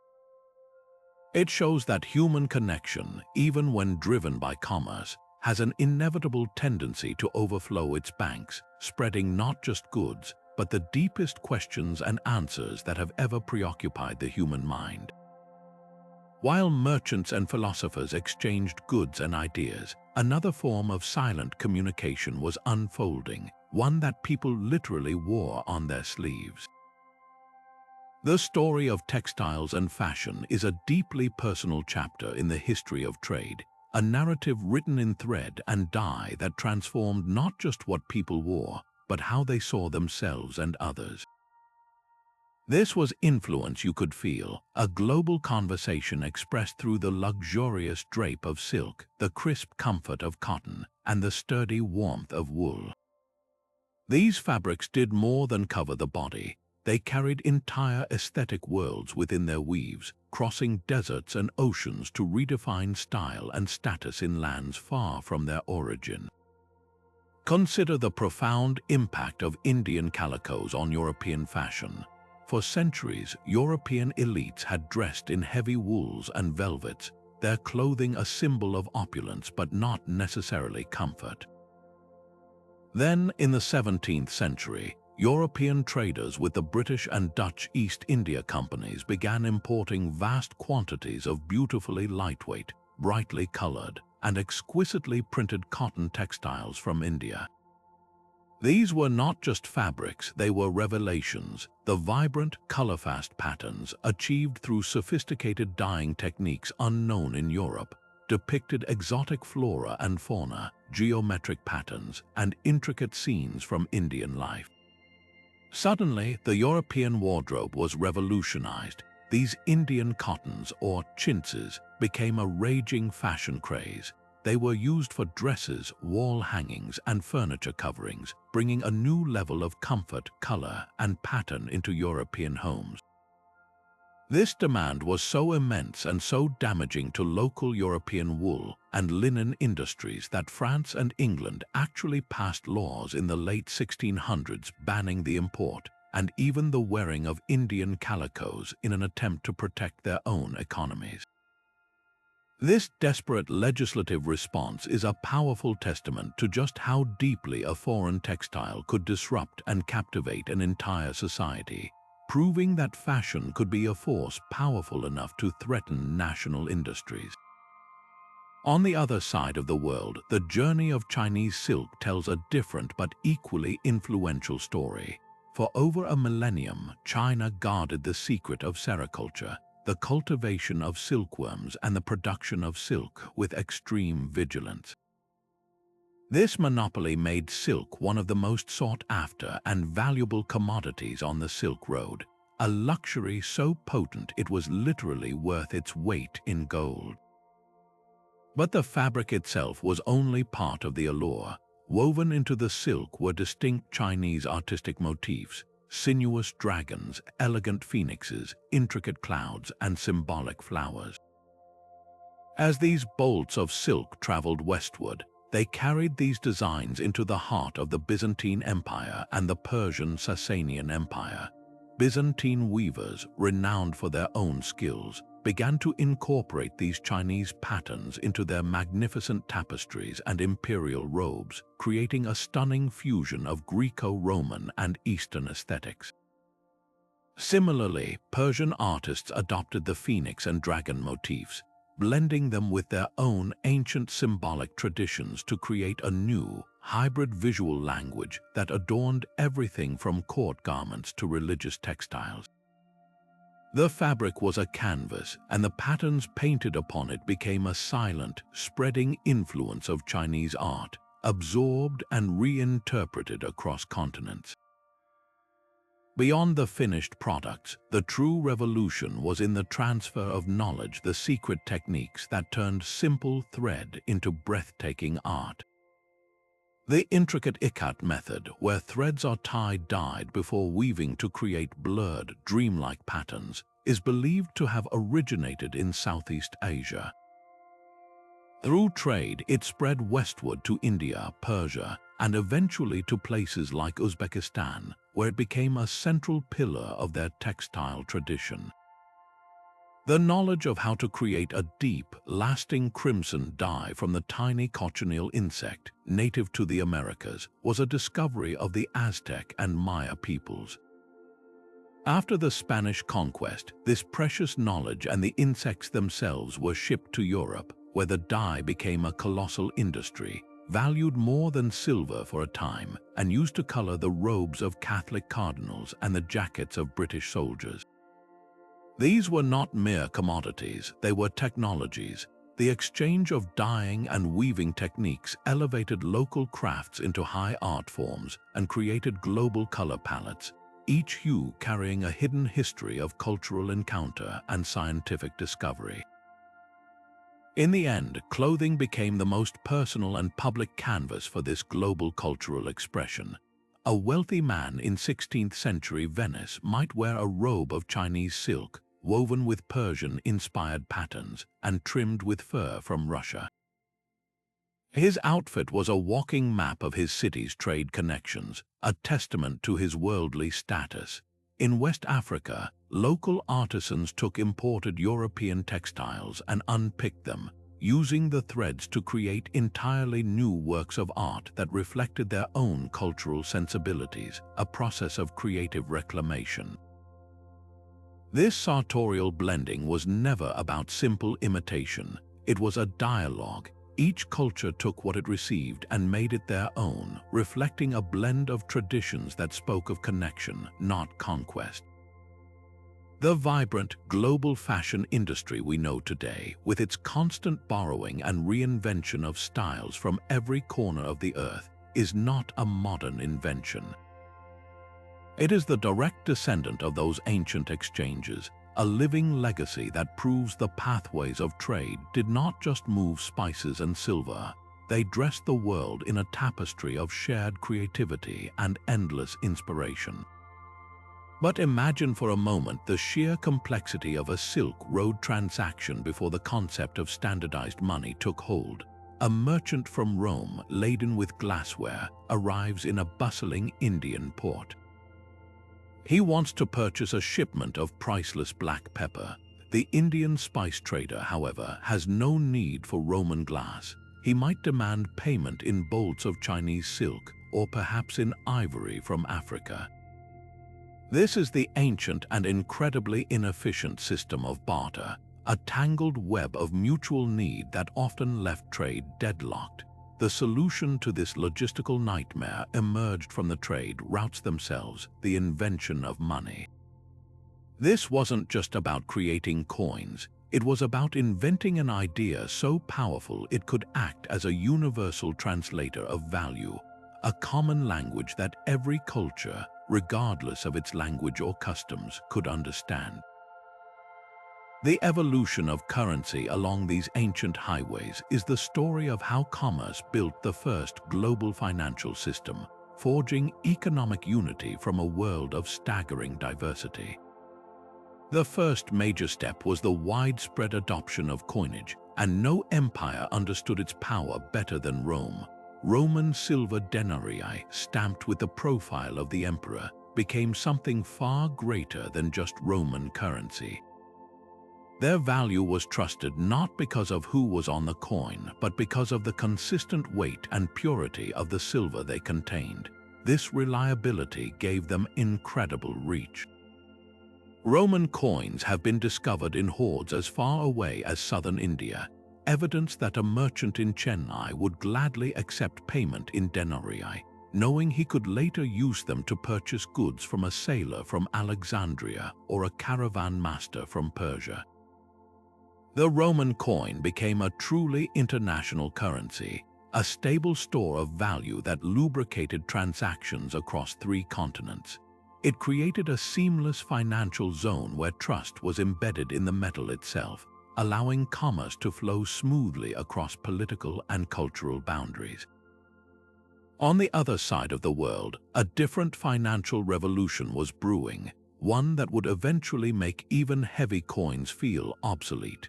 In China during the Tang and Song dynasties, the volume of trade and the sheer size of their economy made transporting vast quantities of heavy metal coins increasingly impractical. Chinese merchants and the government ingeniously developed the world's first system of paper money. Initially, these were simply letters of credit or deposit certificates.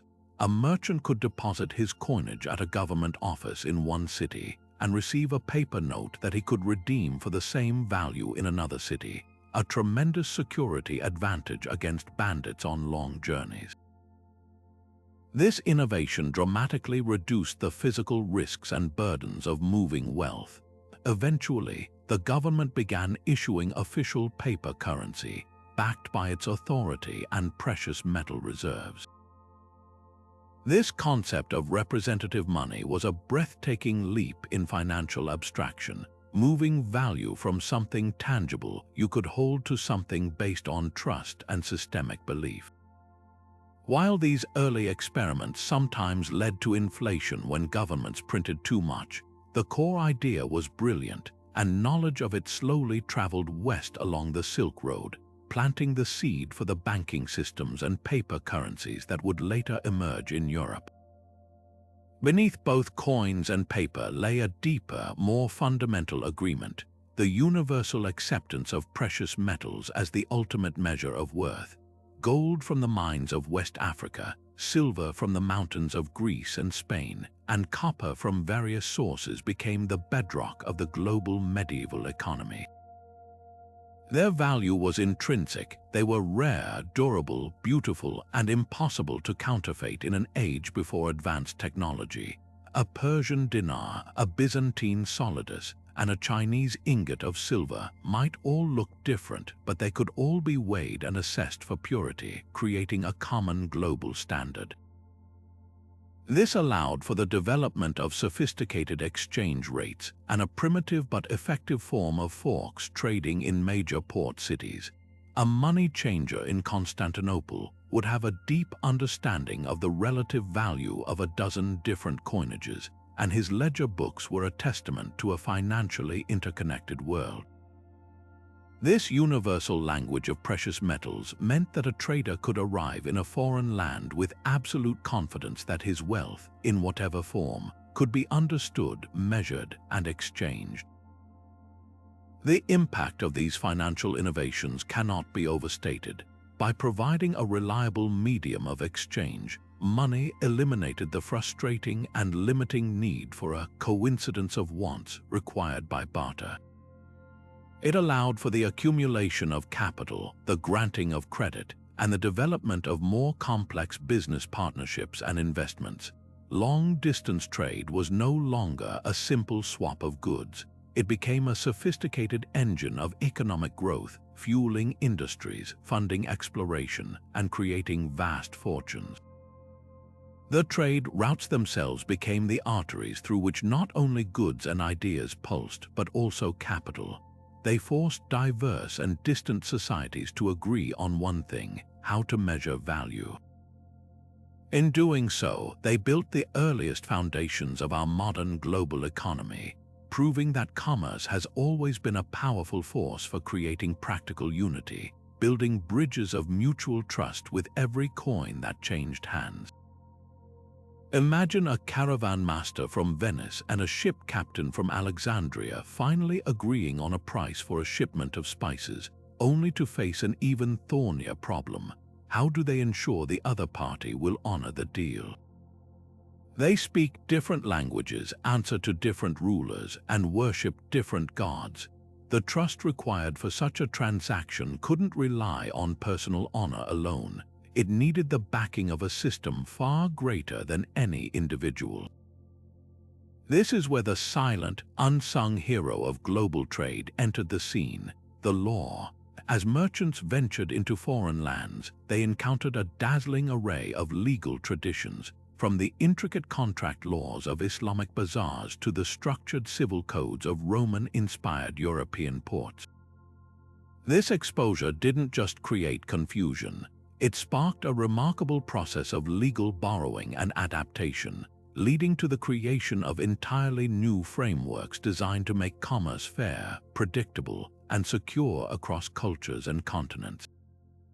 The pathways of trade, it turns out, were also highways for the exchange of justice.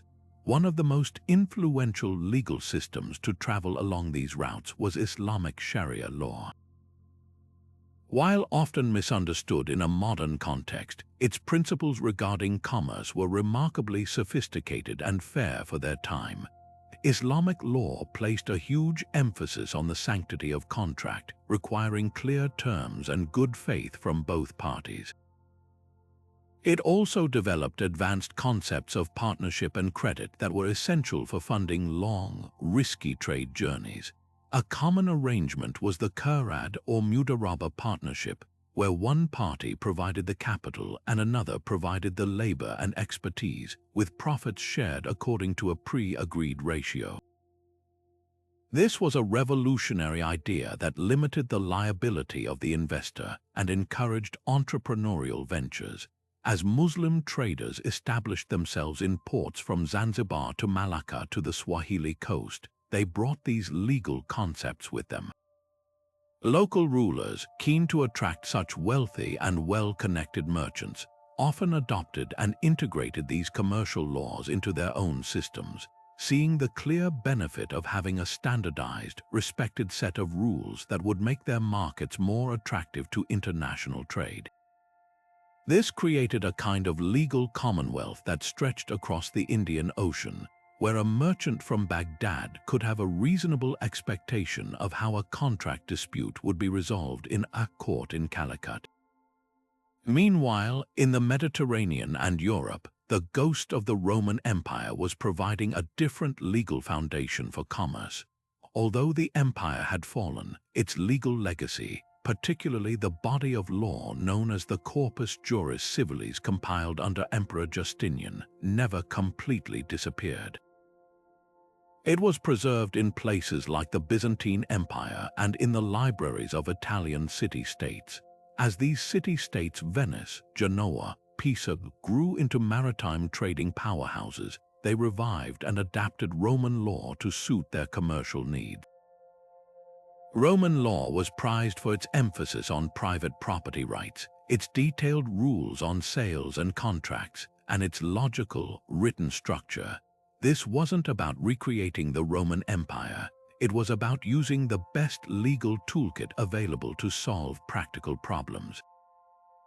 Merchants and magistrates in these ports developed their own maritime codes, like the famous Rolls of Oleron, which spread throughout the Atlantic, or the Consulate of the Sea, which governed trade in the Mediterranean. These codes standardized everything from a captain's authority to the compensation for jettisoned cargo, creating a predictable legal environment that was crucial when a ship's crew might be composed of a dozen different nationalities.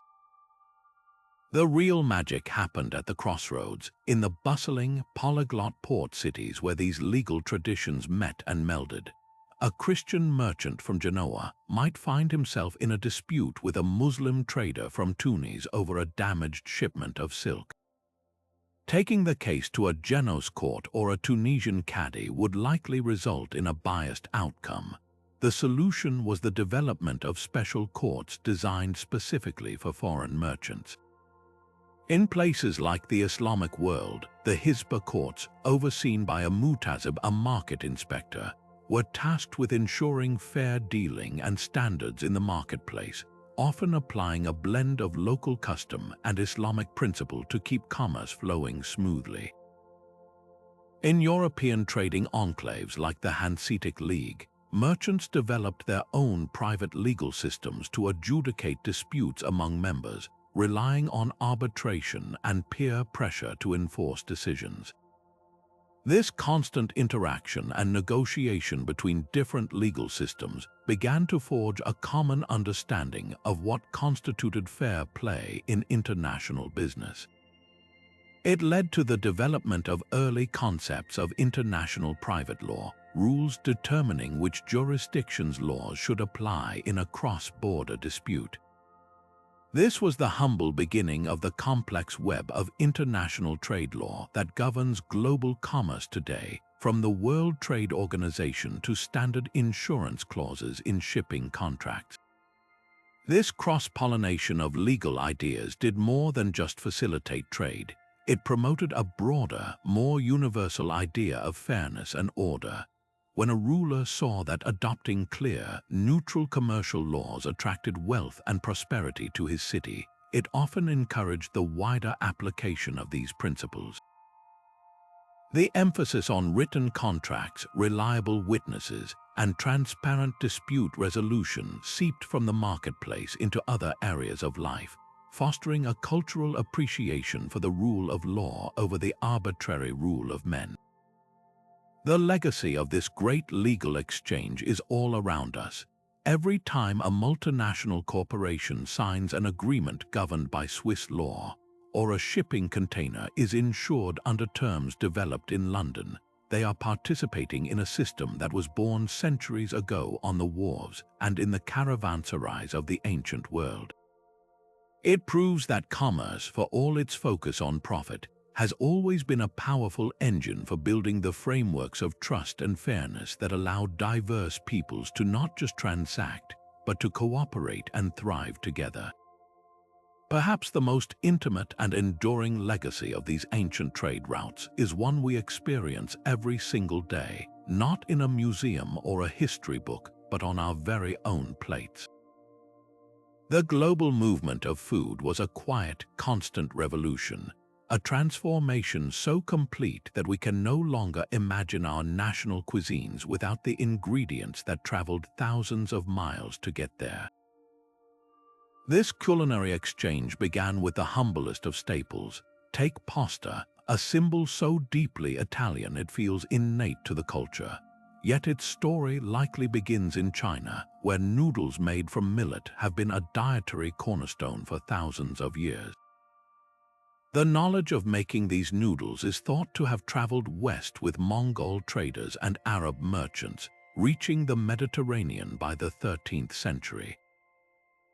When it arrived in Italy, it found a perfect partner in durum wheat, and Italian ingenuity transformed it into the countless shapes and forms we know today, from delicate linguine to sturdy rigatoni, and married it with local ingredients like olive oil, garlic, and tomatoes to create an entirely new culinary tradition. This wasn't a simple case of copying, it was an act of brilliant culinary adaptation where an imported concept was perfected and made iconic. On the opposite side of the globe, a much spicier migration was taking place. Before the 15th century, the cuisines of India, Thailand, and China had no chili peppers. Their heat came from native ingredients like Sichuan peppercorns or long pepper. That all changed after Columbus's voyages. Chili peppers, indigenous to the Americas, were one of the most rapidly and widely adopted New World crops.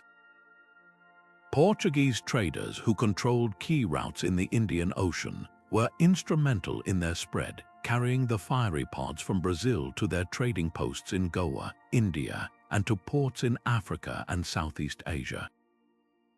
The new spice was an instant sensation. It was easier to grow than black pepper and offered a more versatile heat. In India, it was quickly absorbed into the complex spice blends that define curry powders, adding a new dimension of pungency. In Thailand and Korea, it became the foundation for beloved dishes like green curry and kimchi, respectively. The adoption was so swift and total that it is now impossible to conceive of these cuisines without their characteristic burn, a testament to how quickly a new flavor can feel ancient and essential.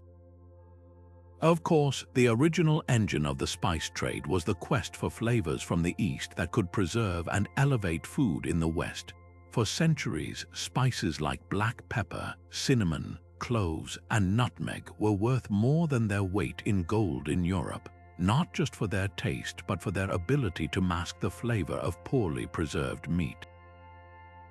The search for a direct sea route to the source of these spices in the Moluccas, the famed Spice Islands, was the direct catalyst for the age of exploration. When these spices finally flooded European markets, they did more than please palates. They transformed entire economies and social customs. Pepper became a common table condiment rather than a luxury for the ultra-wealthy. Cinnamon and nutmeg began to appear in everything from meats to desserts and mulled wines. This influx of powerful new flavors helped move European cooking beyond simple sustenance into a more complex and celebratory art form, forever ending the stereotype of historically bland food. Beyond the explosion of taste, this great culinary exchange had profound consequences for human health and nutrition. The introduction of the potato from the Andes to Europe provides the most dramatic example. Here was a crop that could thrive in poor soil and produce more calories per acre than any grain.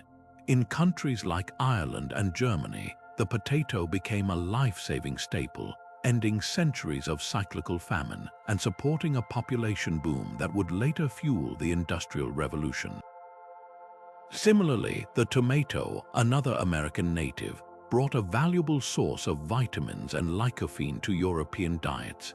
In West Africa, the introduction of cassava and maize from the Americas offered new, resilient sources of carbohydrates that could withstand drought and famine better than traditional crops. While the exchange was not without its ecological downsides, like the reliance on a single crop that led to the Irish potato famine, the overall effect was a dramatic increase in food security and dietary diversity for millions of people across the planet. The result of this centuries-long exchange is the global kitchen we know and love today. When you sit down to a pizza, you are eating a food with a crust derived from the Middle East, topped with a sauce made from a fruit native to the Americas and seasoned with spices from Asia. When you enjoy a curry, you are tasting a dish that combines native Indian spices with a pepper from the New World, often accompanied by potatoes from the Andes. Our modern palates are living museums of history, each bite a delicious layer of cultural encounter, adaptation, and innovation. The trade routes did more than move silks and silver. They orchestrated the greatest dinner party in human history, creating a shared culinary language that speaks to our universal desire for flavor, nourishment, and connection. Amid the bustling caravanserais where merchants traded silks and spices, another, more precious commodity was quietly changing hands: the knowledge of how to heal the human body. The same routes that carried goods for profit also became conduits for life-saving medical wisdom, creating a vast, informal network of healing that stretched from the monasteries of Europe to the medical schools of Persia and the herbal gardens of India. This was a silent, compassionate undercurrent to the commercial frenzy, where the exchange of a single recipe or surgical technique could benefit generations far removed from its origin. Imagine a traveling physician, his saddlebags filled not with gold, but with precious scrolls containing the works of the great Greek Dr. Galen, or small clay pots holding rare medicinal herbs from a distant mountain range. His journey was as important as any merchant's, for his cargo had the power to alleviate suffering and cheat death itself. This grand transmission of knowledge owes an immense debt to the scholars of the Islamic Golden Age. As Europe descended into what was once dismissively called the Dark Ages, many of the great medical texts of antiquity, from the works of Hippocrates to the massive compendiums of Galen, were in danger of being lost forever. But in great centers of learning like Baghdad's House of Wisdom, these texts were not merely preserved. They were actively engaged with, translated into Arabic, and critically expanded upon by brilliant physicians like Al-Razi and Ibn Sina, known in the West as Rhazes and Avicenna. Ibn Sina's The Canon of Medicine, a monumental 5-volume encyclopedia, synthesized Greek, Persian, and Indian medical knowledge and became the standard medical textbook in Europe for centuries. This preserved and enhanced classical knowledge didn't stay locked in Baghdad. Through the intricate web of trade connecting the Islamic world to Europe via Sicily and Spain, these Arabic texts were eventually translated into Latin in cities like Toledo, becoming available to European scholars for the first time in centuries. This reintroduction of advanced medical theory, filtered through and improved by Islamic scholarship, literally helped pull European medicine out of its stagnation and laid the groundwork for the medical advances of the Renaissance. Meanwhile, along the Indian Ocean and overland routes, another profound healing tradition was radiating outward from the Indian subcontinent. Ayurveda, the science of life, is one of the world's oldest holistic healing systems. Its principles, which emphasize balance between the body, mind, and environment through diet, herbal treatment, and yogic breathing, traveled with Buddhist monks and merchants along the Silk Road into Central Asia and by ship to Southeast Asia. In places like Sri Lanka, Indonesia, and Thailand, Ayurvedic concepts were absorbed and blended with local animist beliefs and Chinese medicinal practices, creating unique hybrid traditions that are still practiced today. The influence also flowed westward. Unani medicine, the Islamic traditional system still practiced in South Asia, is a direct descendant of Greek medicine, but it was deeply enriched by the Ayurvedic knowledge encountered through trade. Arabic physicians adopted the use of countless Indian herbs and minerals, such as ginger, turmeric, and zinc, and incorporated diagnostic techniques like carefully reading the pulse, which Ayurveda had perfected. This was not a one-way street. It was a true dialogue where the best ideas from different cultures were compared, tested, and integrated into a more robust global understanding of health. The most tangible impact of this exchange was in the realm of pharmacology, the world's medicine cabinet. The trade routes acted as a global distribution system for medicinal plants, each culture contributing its most potent remedies. From China came ginger, used for digestion, and ginseng, prized as a powerful tonic. From the Spice Islands came cloves, used as a dental anesthetic, and nutmeg, valued for its calming properties. The Middle East contributed senna, a powerful laxative, and dates packed with nutrients.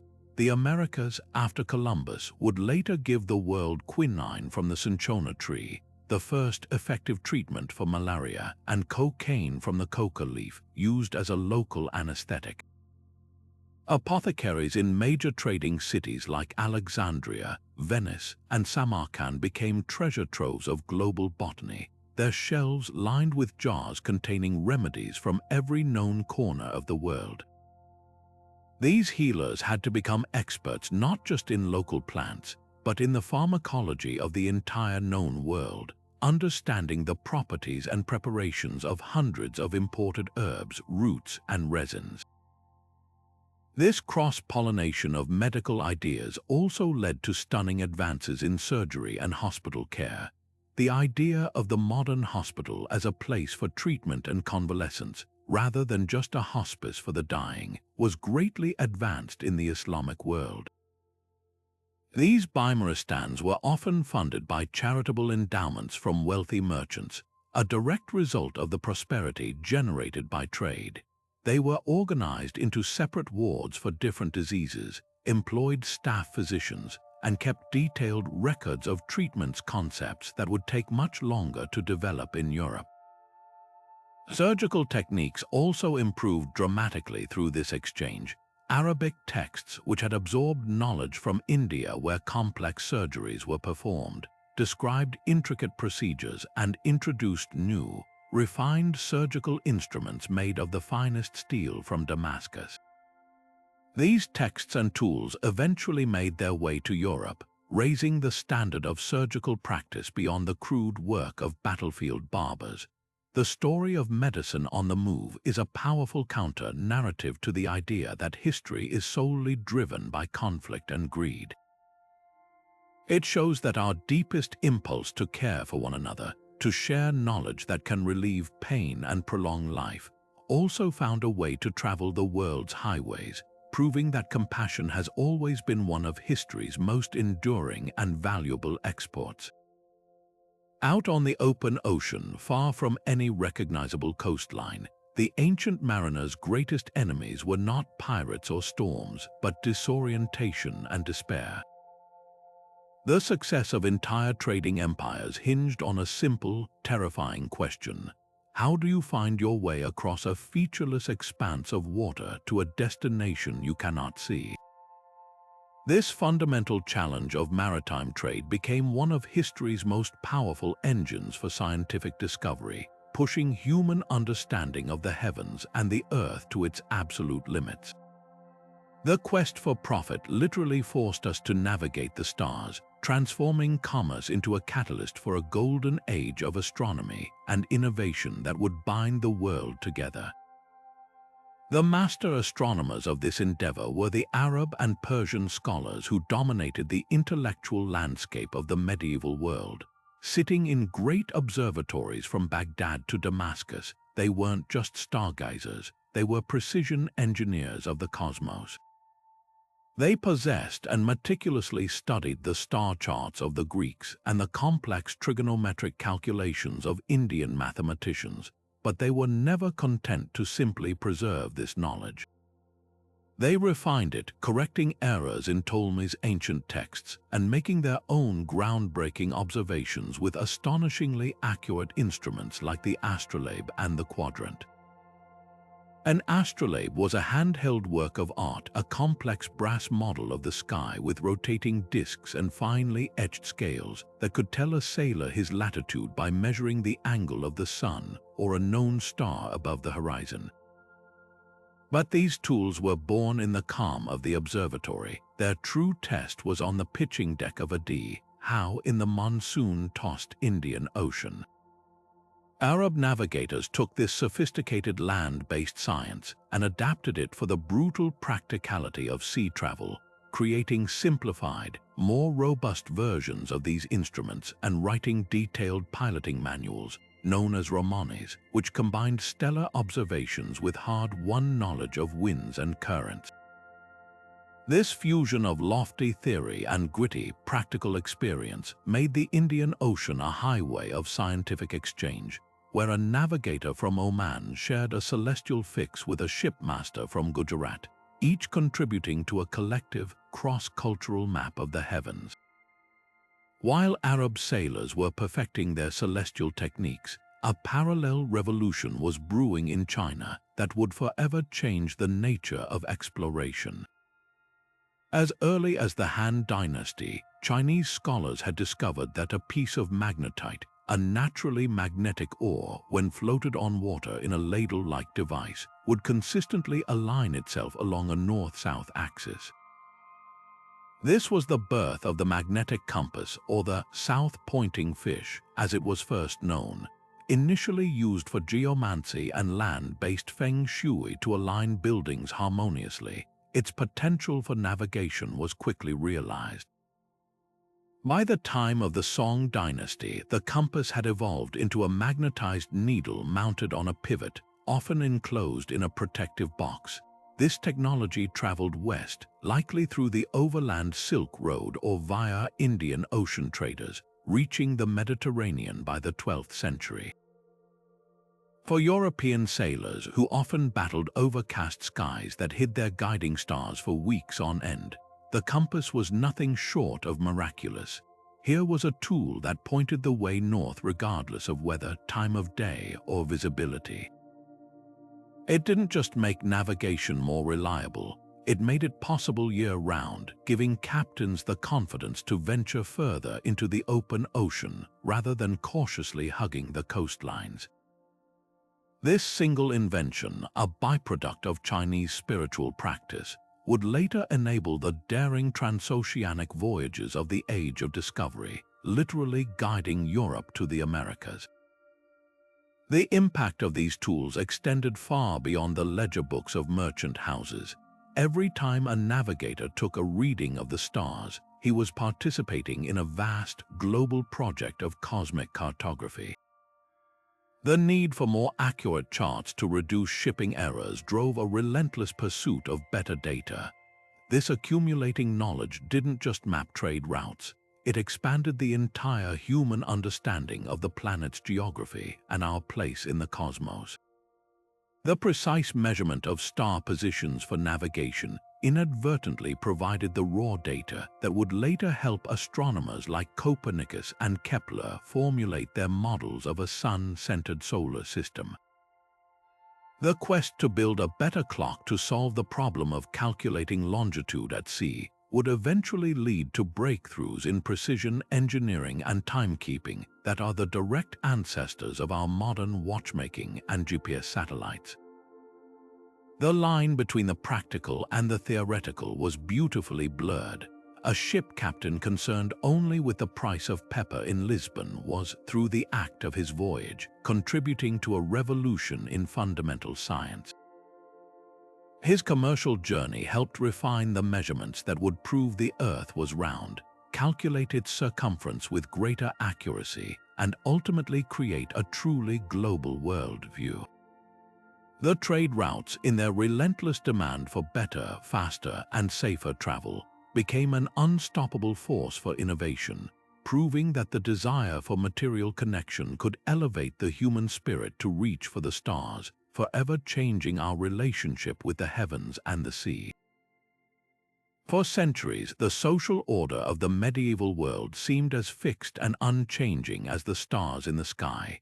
At the top were the landed aristocrats, kings, dukes, and knights whose power was rooted in ownership of the land and the feudal obligations of the peasants who worked it. At the bottom were the vast majority of people tied to the soil, their lives dictated by tradition and birthright. This entire rigid structure, however, was about to be profoundly shaken by a force more powerful than any army, the power of commerce. The ancient trade routes did far more than circulate exotic goods. They began to circulate something even more disruptive, wealth that was completely independent of land ownership. This new economic reality didn't just add a new layer to society, it fundamentally cracked the foundation of the old feudal world and began pouring the concrete for the modern one. The most dramatic upheaval occurred in the bustling city-states of Renaissance Italy. In places like Venice, Florence, and Genoa, a new class of individuals emerged whose influence came not from a noble title or a vast estate, but from their account books and their fleets of merchant ships. These were the Medici bankers of Florence, who loaned vast sums to popes and kings, weaving a web of financial influence that gave them more real power than many hereditary rulers. These were the Venetian merchant princes, whose palazzos lining the Grand Canal were monuments to their commercial success, adorned with art that openly celebrated their worldly achievements and civic pride. Their wealth was fluid, global, and seemingly limitless, derived from the risky but immensely profitable long-distance trade in spices, silks, and banking. This new mercantile elite began to challenge the aristocracy on every front. They could buy the finest education for their children, commission the greatest artists, and even influence international politics through their loans. Their very existence posed a radical question. Why should birthright determine status when clearly talent, ambition, and commercial acumen could create a different kind of power?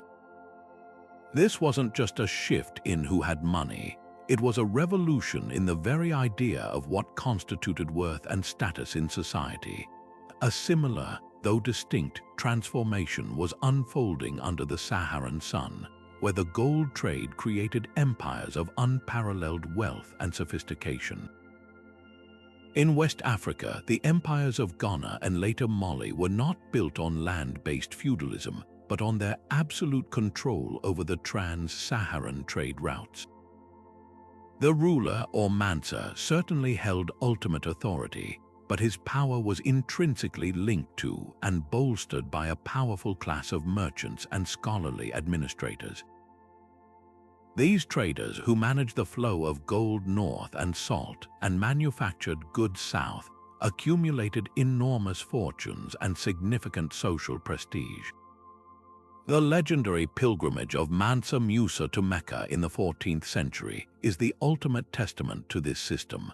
His caravan, said to include tens of thousands of soldiers, attendants, and slaves, and carrying so much gold that its distribution along the route allegedly depressed the metal's value in Cairo for a decade, was not just an act of religious devotion.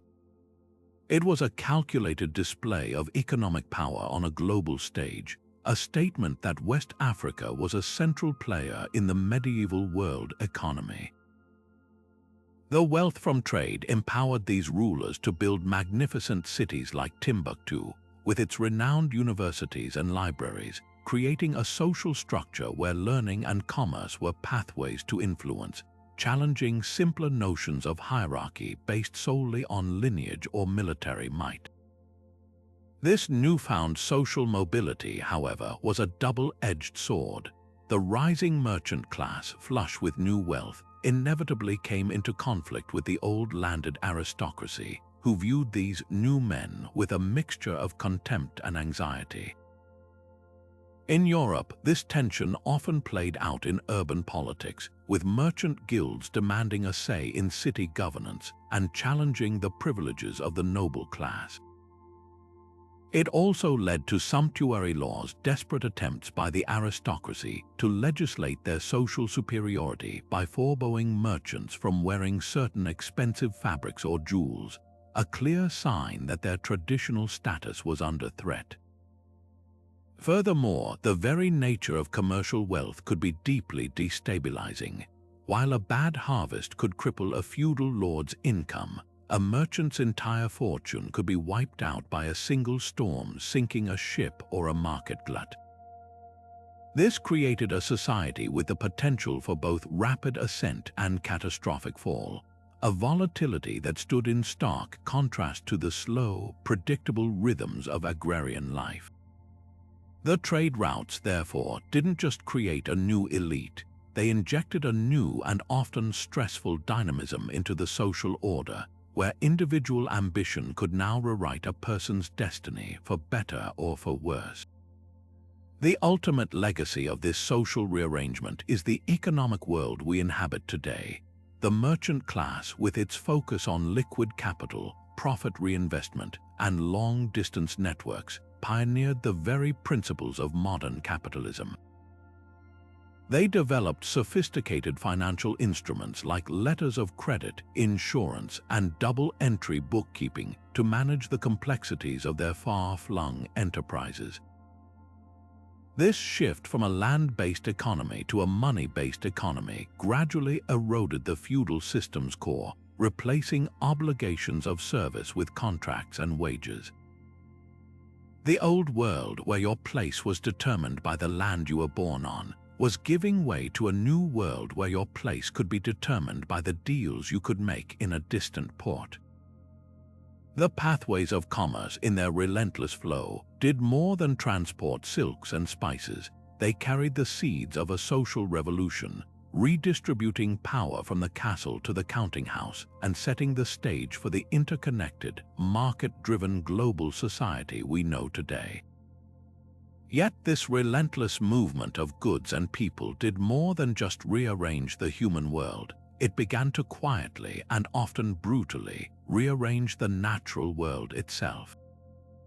The same ships that carried silk and spices were also floating arks, carrying a hidden cargo of seeds, insects, microorganisms, and animals in their holds, in the ballast water, and even in the bedding of their crews. This unintended biological exchange launched 1,000 ecological invasions, permanently altering landscapes in ways the original traders could never have foreseen. The most infamous examples read like a list of environmental catastrophes. Consider the rabbit in Australia. In 1859, an English settler named Thomas Austin released 24 European rabbits onto his estate for sport hunting, a small piece of home in a new land. Without any natural predators to check their population, those 24 rabbits exploded into millions, creating a wave of ecological destruction that is still ongoing. They devoured native vegetation down to the roots, causing massive soil erosion and outcompeting native marsupials for food, pushing many to the brink of extinction. A gesture of nostalgia had inadvertently engineered an environmental nightmare, costing the Australian government and farmers billions of dollars in control efforts and lost agricultural productivity. Across the Pacific, another well-intentioned import turned into a botanical monster. Kudzu, a fast-growing vine from Japan, was introduced to the southeastern United States at the Philadelphia Centennial Exposition in 1876. It was promoted as a miracle plant that could prevent soil erosion on degraded farmland. For decades, farmers were even paid by the government to plant it. But in the warm, wet climate of the American South, kudzu found its perfect home. It grew at an astonishing rate, a foot a day in the summer, smothering entire forests, power lines, barns, and abandoned cars under a dense green blanket. It became known as the vine that ate the South, an invasive species that now costs millions to control every year. These stories are not anomalies, they are the direct consequence of a connected world. The brown tree snake, stowing away on military cargo ships after World War II, wiped out most of Guam's native bird population. The zebra mussel, hitchhiking in the ballast water of transatlantic freighters, invaded the Great Lakes, clogging water intake pipes and devastating native shellfish populations.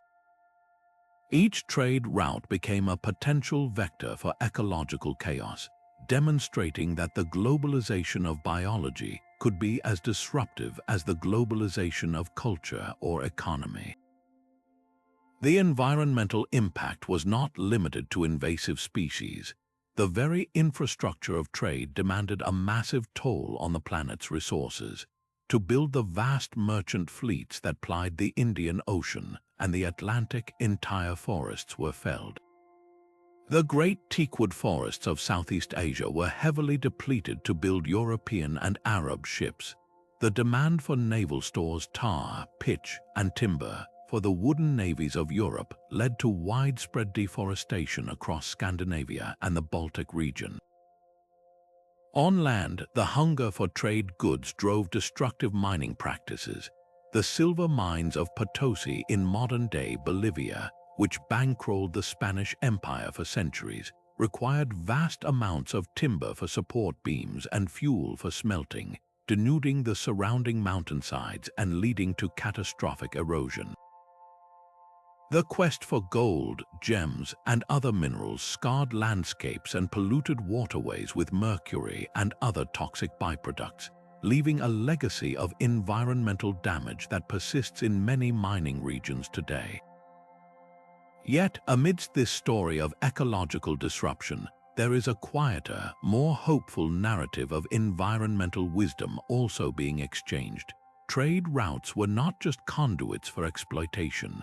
They were also networks for the dissemination of sustainable practices.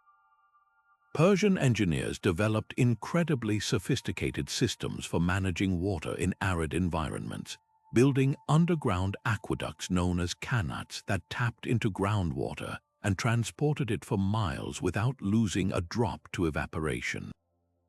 This technology, essential for creating lush gardens and supporting cities in the desert, spread along trade routes from China to North Africa, allowing civilizations to thrive in some of the world's harshest climates. Similarly, ancient agricultural techniques like terracing, which prevent soil erosion on steep slopes, are believed to have been independently invented in places like the Philippines and the Andes, but were then shared and adapted by traders and travelers who saw their clear benefits. The movement of rice cultivation techniques from Asia, with its intricate systems of paddies and water management, transformed agriculture in other parts of the world. These exchanges show that alongside the careless and destructive practices, there was also a global trade in clever, sustainable solutions to environmental challenges, a sharing of the best ideas for how to live in balance with the land. This dual legacy forces us to confront a complex truth about our interconnected world. The same forces that can blindly disrupt an ecosystem can also deliberately spread the knowledge to protect and nurture it.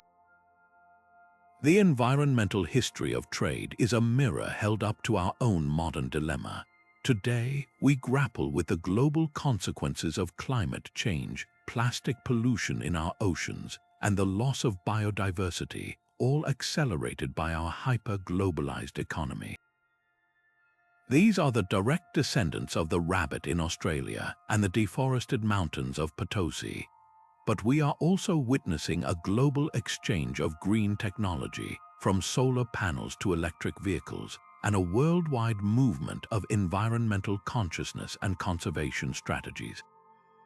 We are still living with the ecological consequences of those ancient trade roads, a powerful reminder that every connection we make, every exchange we initiate, ripples through the natural world in ways both destructive and restorative, challenging us to be far more thoughtful about the cargo, both seen and unseen, that we choose to carry into the future.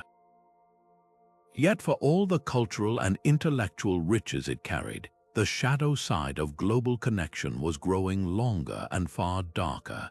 The very same sea lanes that carried spices and scholarship were increasingly navigated by ships with a profoundly different mission, not to exchange but to extract, not to connect but to control. The great trading companies of Europe, initially formed to manage commercial risk, evolved into something unprecedented and terrifying: private corporations wielding the power of nations, backed by armies and navies, and answerable ultimately to nothing but their bottom line. The British East India Company stands as the most powerful example. What began in 1600 as a modest enterprise with a royal charter to trade in the East Indies gradually transformed into a predatory imperial force. It raised its own private army, larger than that of many European kingdoms, and used it not just to protect its warehouses, but to topple local rulers, annex territory, and impose a brutal economic system designed to funnel wealth out of India and into the pockets of its shareholders in London. The company's monopoly on trade became a stranglehold on an entire subcontinent's economy, deindustrializing regions famous for their textiles and forcing farmers to grow cash crops like opium for the Chinese market instead of food for their own people. This was not trade as mutual benefit, It was trade as a weapon of conquest, a system where the pathways of commerce were perverted into one-way streets of exploitation. This model of corporate colonialism was not unique to Britain. The Dutch East India Company, known as the VOC, operated with similar ruthlessness in the Spice Islands of modern-day Indonesia. To maintain their monopoly on nutmeg and cloves, spices worth more than gold in Europe, the VOC didn't hesitate to use horrific violence. They invaded islands, massacred local populations, and uprooted spice trees on all islands except one, Ambon, to create artificial scarcity and keep prices astronomically high. They enforced contracts with terror, and their pursuit of profit created a system of forced labor and oppressive taxation that drained the region of its wealth for centuries.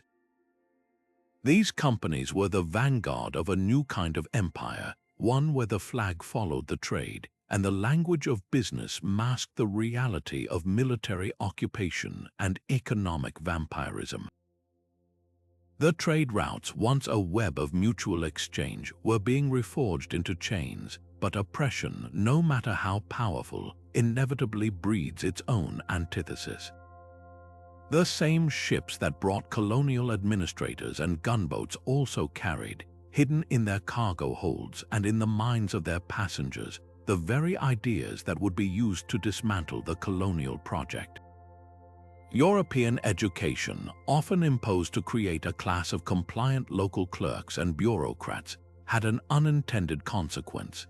It exposed a new generation of Asian and African intellectuals to the revolutionary ideas of the European Enlightenment, to concepts of liberty, equality, self-determination, and the rights of man. They read John Locke and Jean-Jacques Rousseau, and they asked a devastatingly simple question. If these principles are the birthright of all humanity, why do they not apply to us? This intellectual ammunition, ironically supplied by the colonizer, was then aimed directly at the heart of colonialism. Nowhere was this paradoxical dynamic more explosive than in the Indian Rebellion of 1857, what the British would call the Sepoy Mutiny. The immediate trigger was a cultural affront, the introduction of rifle cartridges greased with animal fat, offensive to both Hindu and Muslim soldiers in the East India Company's army. But the tinder for this fire had been gathering for decades: economic exploitation, disrespect for local royalty and religion, and a deep-seated resentment against foreign rule. The rebellion was a bloody, sprawling explosion of anger that nearly ended company rule in India, and while it was ultimately put down with brutal retaliation, its legacy was profound. It forced the British government to dissolve the East India Company and assume direct control, but more importantly, it planted the unshakable idea of nationhood and freedom in the Indian consciousness. The rebellion was the first major, coordinated armed resistance to British power, and it set a precedent, proving that the might of the empire could be challenged. The ideas of liberty that had traveled the trade routes had taken root, and they would eventually blossom into the full-fledged independence movement led by figures like Mahatma Gandhi. This pattern repeated itself across the colonized world. In Africa, the Pan-Africanist movement drew inspiration from the ideas of W.E.B. Du Bois and others, ideas that circulated through port cities and along newly built railways. The concept of national sovereignty, once a European political theory, became the rallying cry for liberation movements from Kenya to Algeria. The tools of the oppressor, their language, their political theories, their technologies of communication, were masterfully turned against them. The trade roads, in their grim role as conduits for colonial oppression, had also, in their profound complexity, carried the seeds of their own destruction. They delivered not only the shackles but also the key, demonstrating that the flow of ideas is impossible to completely control, and that the human desire for freedom will always find a way to use any available path, even those built for its subjugation. But the most profound cargo moving along these ancient highways was not silk or spice, but something far more tangible and transformative, the very tools that built the modern world. While merchants focused on luxury goods, they were unknowingly conducting a global exchange of practical genius, carrying blueprints for progress in their minds and prototypes in their packs. This was technological diffusion in its purest form, the silent, unstoppable spread of inventions that would reshape everything from the battlefield to the farm field, proving that the most valuable thing you could trade was a better way of doing things. Consider the humble yet earth-shattering invention of the wheel. While we often picture it on chariots or carts, its journey was far more complex. Evidence suggests the wheel and axle concept likely originated in ancient Mesopotamia around 3500 BCE, used initially for pottery, not transportation. The idea then spun out along trade routes, reaching Europe and the Indus Valley civilization. But it was the need to move goods more efficiently that likely spurred its adaptation for wagons and chariots. As the concept traveled, different cultures improved upon it. The spoked wheel, a revolutionary lightweight design, is thought to have emerged in the Pontic-Caspian steppe, making chariots faster and more maneuverable. This innovation then spread like wildfire across trade networks, transforming warfare and transport from Egypt to China. The wheel story isn't one of a single invention in a single place, but a perfect example of a core idea that traveled, was adapted, refined, and perfected by different societies in a continuous conversation of innovation facilitated entirely by cross-cultural contact. Perhaps no invention demonstrates the unexpected and dramatic impact of this technological exchange better than the stirrup. This simple piece of metal or wood, a loop to hold a rider's foot, seems incredibly minor. It was developed somewhere in the nomadic cultures of Asia, likely first as a toe loop in India before evolving into a full-foot stirrup in China. For a rider on a moving horse, it was a revelation. It provided critical stability and leverage, allowing a warrior to stand up in the saddle, twist, and put the full force of his body behind a lance thrust or a sword swing without fear of toppling off. This technology traveled west along the Eurasian steppe routes, reaching Europe by the 8th century. Its arrival coincided with the rise of the armored knight. With the stability provided by stirrups, a knight couching a heavy lance could deliver a catastrophic impact, becoming the equivalent of a medieval tank on the battlefield. This new form of shock cavalry revolutionized European warfare, cementing the military and social dominance of the knightly class for centuries and altering the very structure of feudal society. A simple loop of iron carried across continents by traders and horsemen had literally changed the balance of power. The exchange was not limited to tools of war. It also included engines of peace and prosperity that dramatically improved daily life. Watermill technology, for instance, had its roots in the ancient world, but it was in the Middle East, particularly in Persia and the Islamic world, that engineers perfected the vertical water wheel and complex gearing systems. These innovations allowed for far more efficient grinding of grain, but also for powering trip hammers for forging metal, fulling cloth, and even processing sugarcane. This knowledge flowed into Europe through trade contacts in Muslim Spain and Sicily, and through the Crusades. European engineers eagerly adopted and further refined these designs, eventually dotting their rivers and streams with watermills that became the mechanical workhorses of the medieval economy. They automated laborious tasks, freed up human labor for other work, and created a constant, reliable source of non-human power that laid the groundwork for the later Industrial Revolution. The windmill followed a similar path, with its design likely originating in Persia for grinding grain in arid, windy plains before being carried to Europe, where it was adapted to the unique conditions of places like Holland, becoming crucial for draining wetlands and milling flour. This global sharing of technology acted as a tremendous accelerator for human progress. Imagine a world without these trade networks. A brilliant innovation like the wheel or the water wheel might have remained a local curiosity, its potential never fully realized. It could have taken centuries for another society to independently invent the same thing, if they ever did. Trade routes shattered this isolation. They created a global marketplace not just for goods, but for ideas, allowing societies to bypass the slow, painstaking process of trial and error and instead adopt, adapt, and improve upon the best inventions of their neighbors.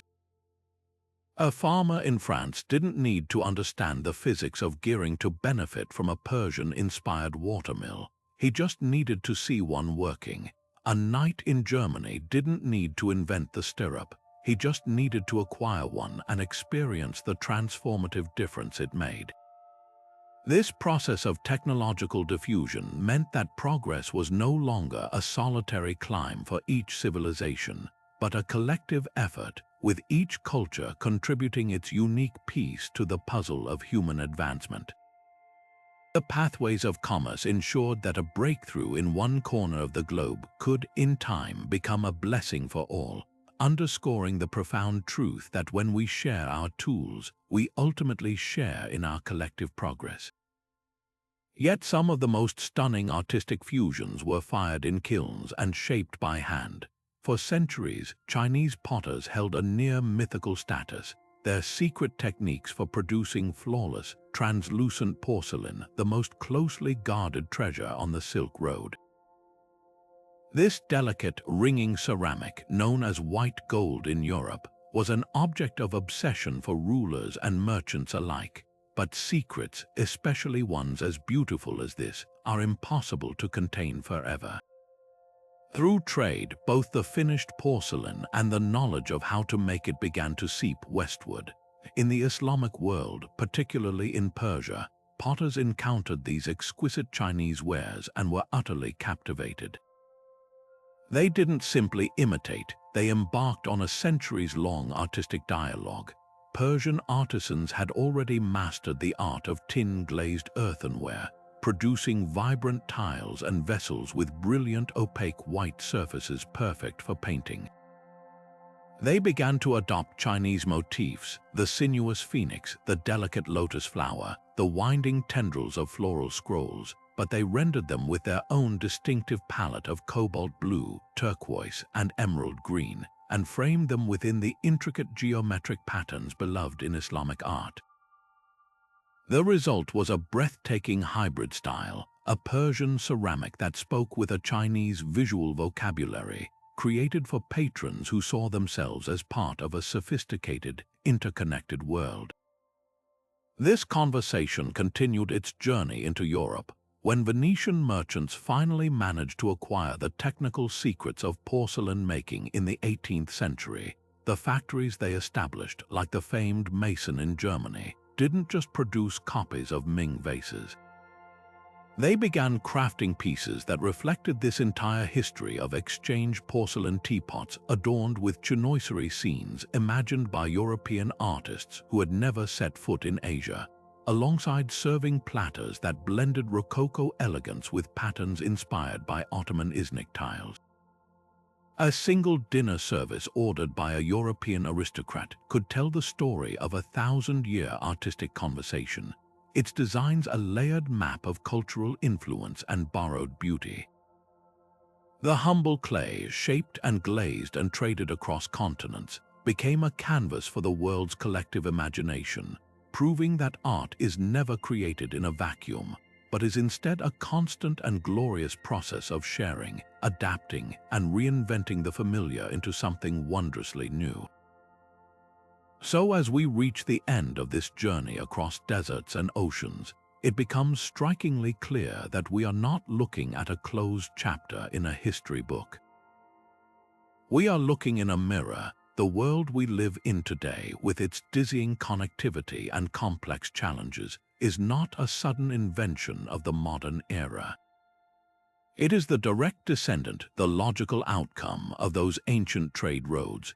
The Silk routes and spice lanes were the original World Wide Web, a physical network that first wired our planet together, and the data packets they carried were every bit as transformative as anything flowing through fiber optic cables today. They carried the code for religious revolutions in the form of sacred texts, the viruses that crashed entire societal systems in the form of plague, and the software updates for human civilization in the form of technologies like paper and gunpowder. The echoes of those journeys are not faint historical whispers. They are the fundamental background hum of our globalized existence. Think about the device you might be watching this on right now. Its components were likely mined in one country, assembled in another, designed by a team collaborating across continents, and delivered to you through a mind-bogglingly complex supply chain that is the direct heir to those first merchant caravans. The Internet itself is our new Silk Road, a digital highway where ideas, currencies, and even cultural movements travel at light speed. A viral dance clip on a social media platform follows the same fundamental path as a new musical rhythm that once traveled from Africa to the Americas on a slave ship. It's adopted, adapted, and remixed into something new, spreading across the globe and influencing culture in unpredictable ways. Our modern struggles with pandemics are a stark reminder of this enduring vulnerability. A novel virus can now board a plane and reach every corner of the Earth in a matter of days, just as the Black Death once rode in the saddlebags of a Mongol pony. This is not a new story. It is the same old story playing out on a faster and more intricate stage. This long view of history offers us a crucial lesson, one of profound duality. Interconnection is not inherently good or evil. It is simply powerful. It is a force that magnifies everything it touches. It can amplify innovation, carrying a life-saving vaccine to millions in record time. But it can also amplify conflict, allowing disinformation and hatred to spread like wildfire across digital networks. The trade roads of old brought us the transcendent beauty of Greco-Buddhist art and the shared wisdom of Ibn Sina's medical texts, but they also delivered the devastation of smallpox to the Americas and the brutal machinery of colonialism to Africa and Asia. There is no separating the two sides of this coin. The same pathways that carry enlightenment can also carry destruction, and every new connection we forge comes with both immense promise and inherent risk. This understanding is our most valuable tool for navigating the future. As we stand on the brink of new frontiers, whether it's the expansion of artificial intelligence, the exploration of space, or the creation of virtual worlds, we are, in essence, building new trade roads. We are designing the pathways along which the ideas, the risks, and the opportunities of tomorrow will travel. The lesson from the past is that we must build them with our eyes wide open to this duality. We must consciously design these new systems not just for efficiency and profit, but for resilience, equity, and wisdom. We have the benefit of millennia of hindsight. We can see that a road built solely for commercial gain can lead to exploitation, while a road built with cultural exchange in mind can lead to a golden age. The choice is ours. Every road we build, whether it's made of asphalt, code, or policy, will change the world in ways we cannot possibly predict. The challenge is to build them with care, with foresight, and with the humble recognition that we are continuing a story that began thousands of years ago with a single step into the unknown.